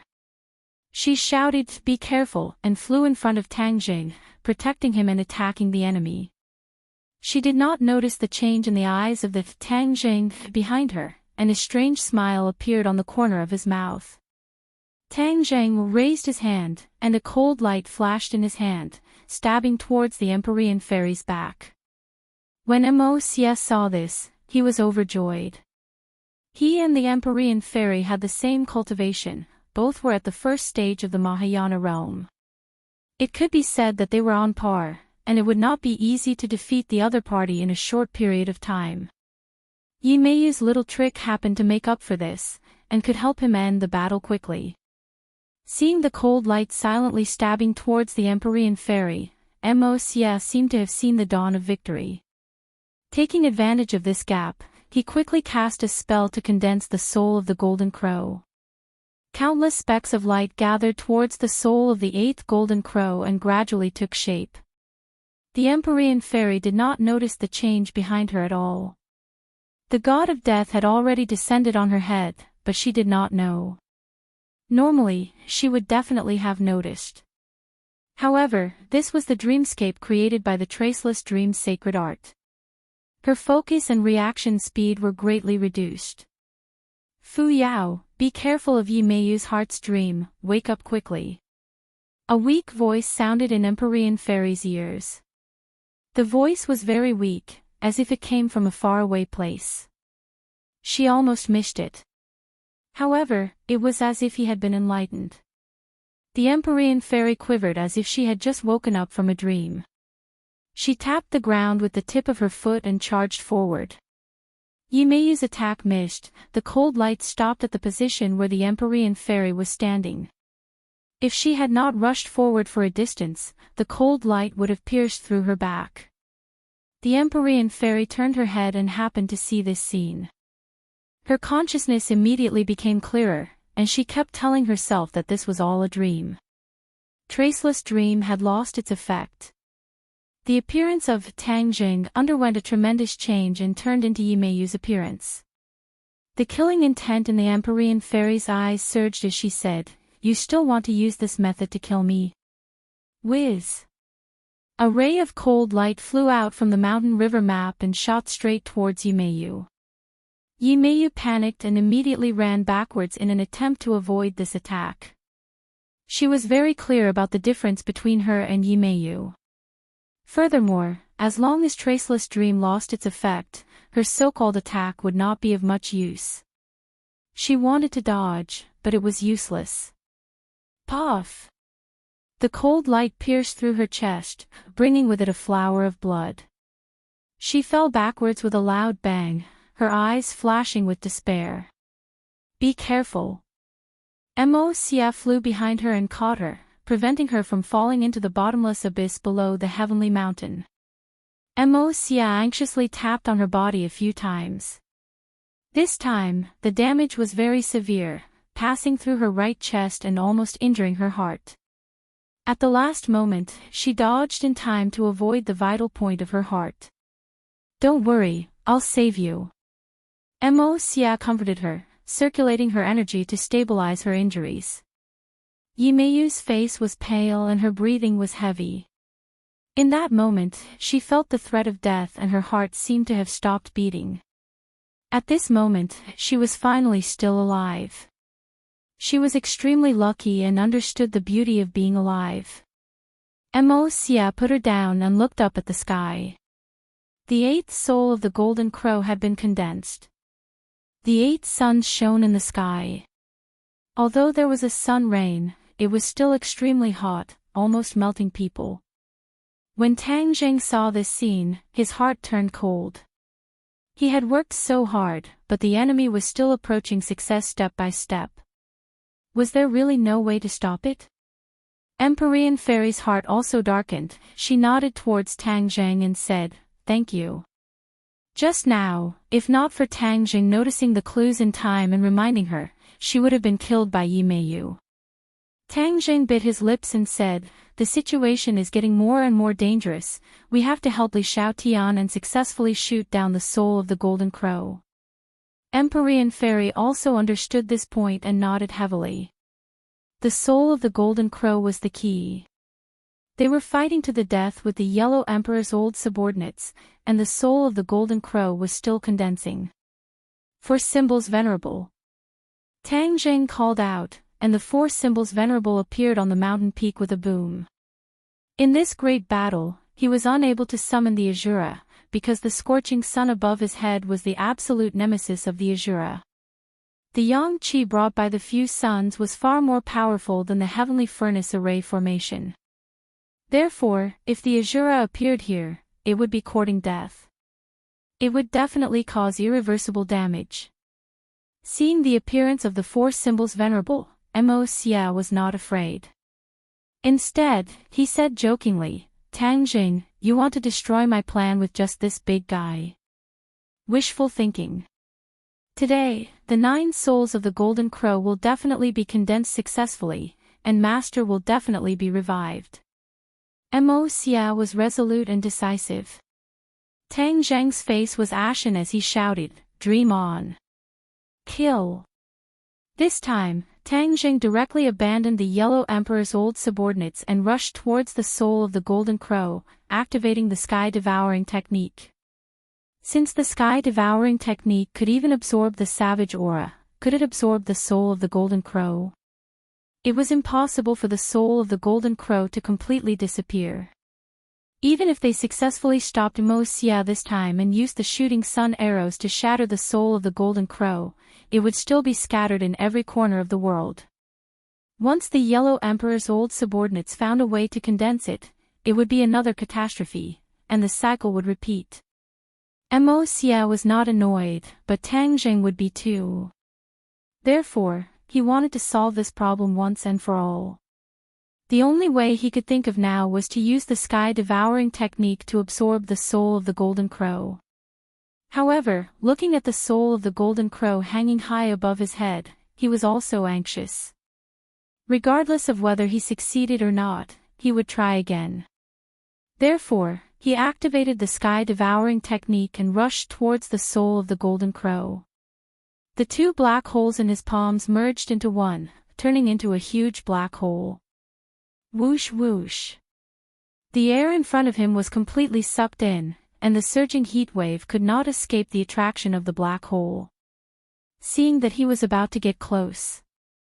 Suddenly, a blazing power poured into his body from the top of his head. Chapter 1340. Discovering the situation of the pure yang energy, Tang Zheng was shocked and cried out, "Oh no!" He suddenly realized that these suns shining in the sky would not only affect the Shura but also cause irreversible damage to him. At the same time, this was also fatal to him, especially when he was near the Golden Crow's soul. The yang energy emitted by the Golden Crow's soul was so strong that it would ignite the pure yang energy in his body. The pure yang energy was a fatal danger to him. He originally wanted to use the sky-swallowing technique to absorb the Golden Crow's soul, but now it was difficult to even get close to the Golden Crow's soul, let alone absorb it into the black hole. His expression suddenly sank, and his body also fell down. When the others saw this, they all cried out in alarm. They thought that Tang Zheng's attack would definitely explode with great power, but they never thought that it would be stopped halfway before it could be fully displayed. "Ha ha ha, Tang Zheng, you overestimate yourself. You actually want to get close to the Golden Crow's soul. Others might be able to, but you definitely can't." Mo Xie saw this and laughed wildly. This was a pleasant surprise that exceeded Mo Xie's expectations. However, he immediately understood the reason behind it. Tang Zheng had the 9 yang saint body and contained a lot of pure yang energy. Normally, this pure yang energy was balanced by the pure yin energy and reached a state of balance. Once Tang Zheng got close to the Golden Crow's soul, this balance would be completely broken and Tang Zheng would not be able to control the pure yang energy.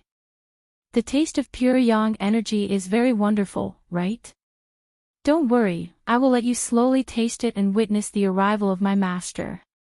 When the others heard this, they immediately understood the reason and the great danger that Tang Zheng was facing. The mysterious maiden of the 9 heavens immediately remembered the time when they were in the life totem. In order to save Tang Zheng, she had no choice but to offer her first kiss. Mouth to mouth, she fed her pure yin energy to Tang Zheng. That scene caused many ripples in her heart. In the dead of the night, when she recalled this scene, her heart would inexplicably throb. She gritted her teeth and threw away these messy thoughts. She did not rush to catch Tang Zheng. She was afraid that Tang Zheng would lose control and ask her for a kiss again. As the Empyrean fairy, she could not bring herself to do this in front of so many people. However, the other person did not have such concerns. When Li Xiaotian saw Tang Zheng falling from the sky, he subconsciously soared into the air and caught him. "Ah!" She couldn't help but cry out in surprise because Tang Zheng's body was too hot, like a furnace, making her subconsciously want to let go. But in the end, reason prevailed over her nature. She gritted her teeth and held on tightly to Tang Zheng. Tang Zheng was unbearably hot. Although he still had reason, when Li Xiaotian hugged him, that cool purine energy entered through every pore of his body. It was as if he had suddenly fallen into a cold lake, refreshing his heart. He felt as if he had found a treasure and hugged her tightly. Li Xiaotian's heart tightened. She had been thinking about Tang Zheng for a long time, and this strong hug had stirred her thoughts.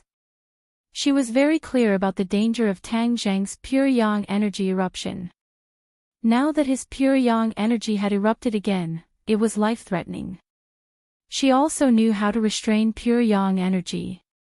After hesitating for a moment, she did not hesitate to send her seductive lips to Tang Zheng's mouth.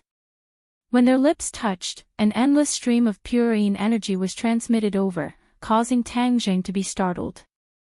He did not expect Li Xiaotian to be so proactive, to the point of making such a huge sacrifice to save him. The two of them were very close to each other. Their eyes met and they communicated silently. Tang Zheng could see the determination in her eyes. He did not reject her good intentions. She was willing to make such a huge sacrifice to save him. If he rejected her good intentions, he would have let her down. However, this scene shocked everyone, especially Empyrean Fairy, who felt a little strange in her heart. If she did not hesitate, then perhaps the person who kissed Tang Jing would be her. Thinking of this, her entire body trembled. She took a deep breath and quickly restrained these messy thoughts. Yi Meiyu was heavily injured and her aura was weak. When she saw this scene, she was furious. This damned Tang Jing had rejected her embrace back then, yet he was still unclear with so many women. This was a great insult to her. It was equivalent to her being defeated by other women. Mo Xia opened his eyes wide. He obviously understood what this meant, and that was that Tang Jing would not really be detonated by the pure yang energy. Separate the two of them. Mo Xia shouted. So. A few former subordinates of the Yellow Emperor soared into the sky, activating their magic treasure S to attack the two of them in the air. The two of them had no time to care, and could only watch as the magic treasure approached. Bang bang bang. Suddenly, a huge figure descended. The four symbols venerable protected the two of them, and the magic treasure S of the others were unable to get close to them. The two of them landed on the ground, but they were still hugging each other tightly. Their lips were even tighter, as if they wanted to fuse into each other's bodies. The restlessness in Tang Zheng's eyes gradually calmed down, and his eyes lit up with a trace of gratitude. Yes, he was very grateful to Li Xiaotian for stepping forward. If not for her, he would not have been able to control the restless pure yang energy. The consequences would have been unimaginable. Li Xiaotian seemed to be drunk, her cheeks flushed red. She had already cultivated the art of charm, and now she was even more charming and alluring. If it was someone else with a weak will, they would have been unable to control themselves after seeing this scene. However, Tang Zheng was not an ordinary person, and his will was unimaginably firm.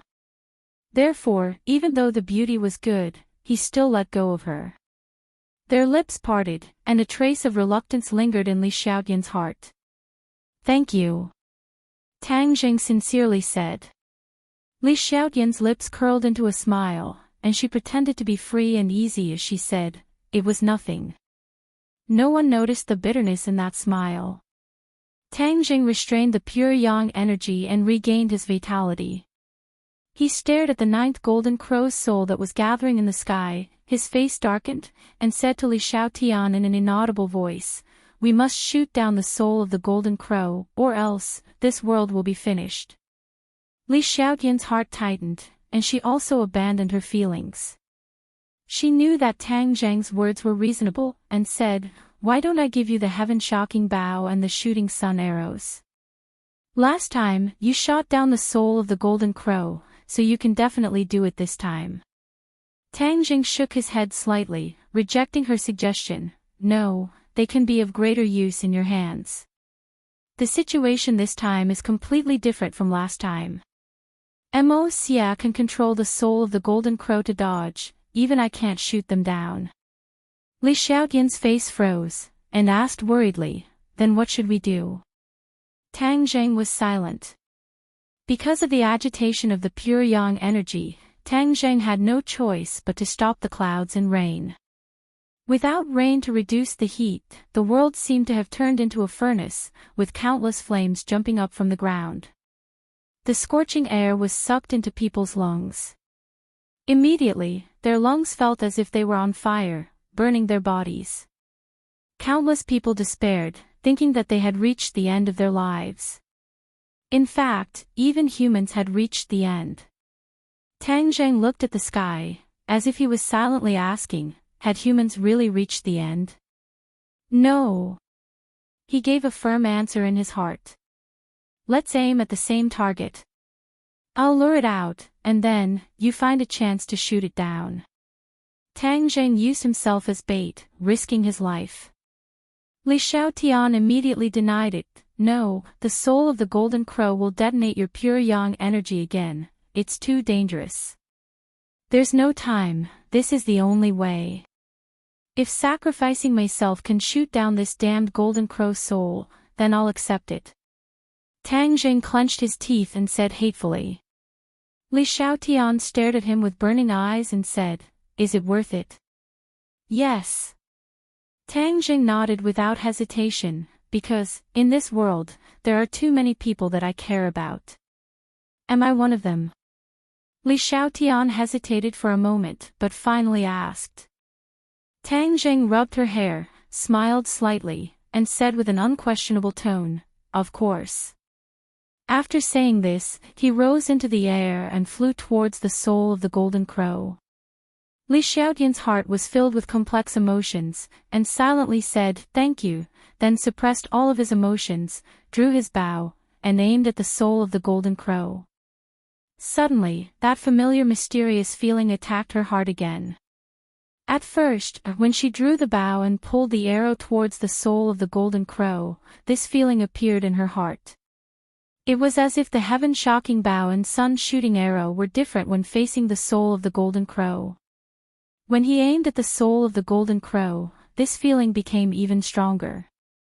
Suddenly, her heart moved, and she suddenly understood.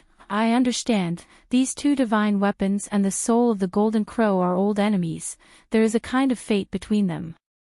When I aimed at the soul of the golden crow, the divine weapons also sensed it. She hurriedly activated Ho Yi's archery, and the sun-shooting arrow gradually turned golden, the golden light became more and more dazzling. However, this dazzling golden light did not last for long, the light suddenly dimmed, and turned into another color. She was shocked, and stared straight at the sun-shooting arrow. It had turned green, like a new sprout on a tree branch, shining with infinite vitality and vitality. Wooden arrow. Li Xiaotian immediately recognized it as if he had found a treasure. This was another change in Ho Yi's archery. Obviously, this was an additional effect caused by the connection with the soul of the golden crow. Li Xiaotian was wild with joy. He stared at the green wooden arrow, with a thought. The wooden arrow turned into a golden arrow, and then back into a wooden arrow. She could change all of this as she pleased. Everyone's attention was attracted by Tang Jing and the soul of the golden crow, and no one noticed the change in the sun-shooting arrow.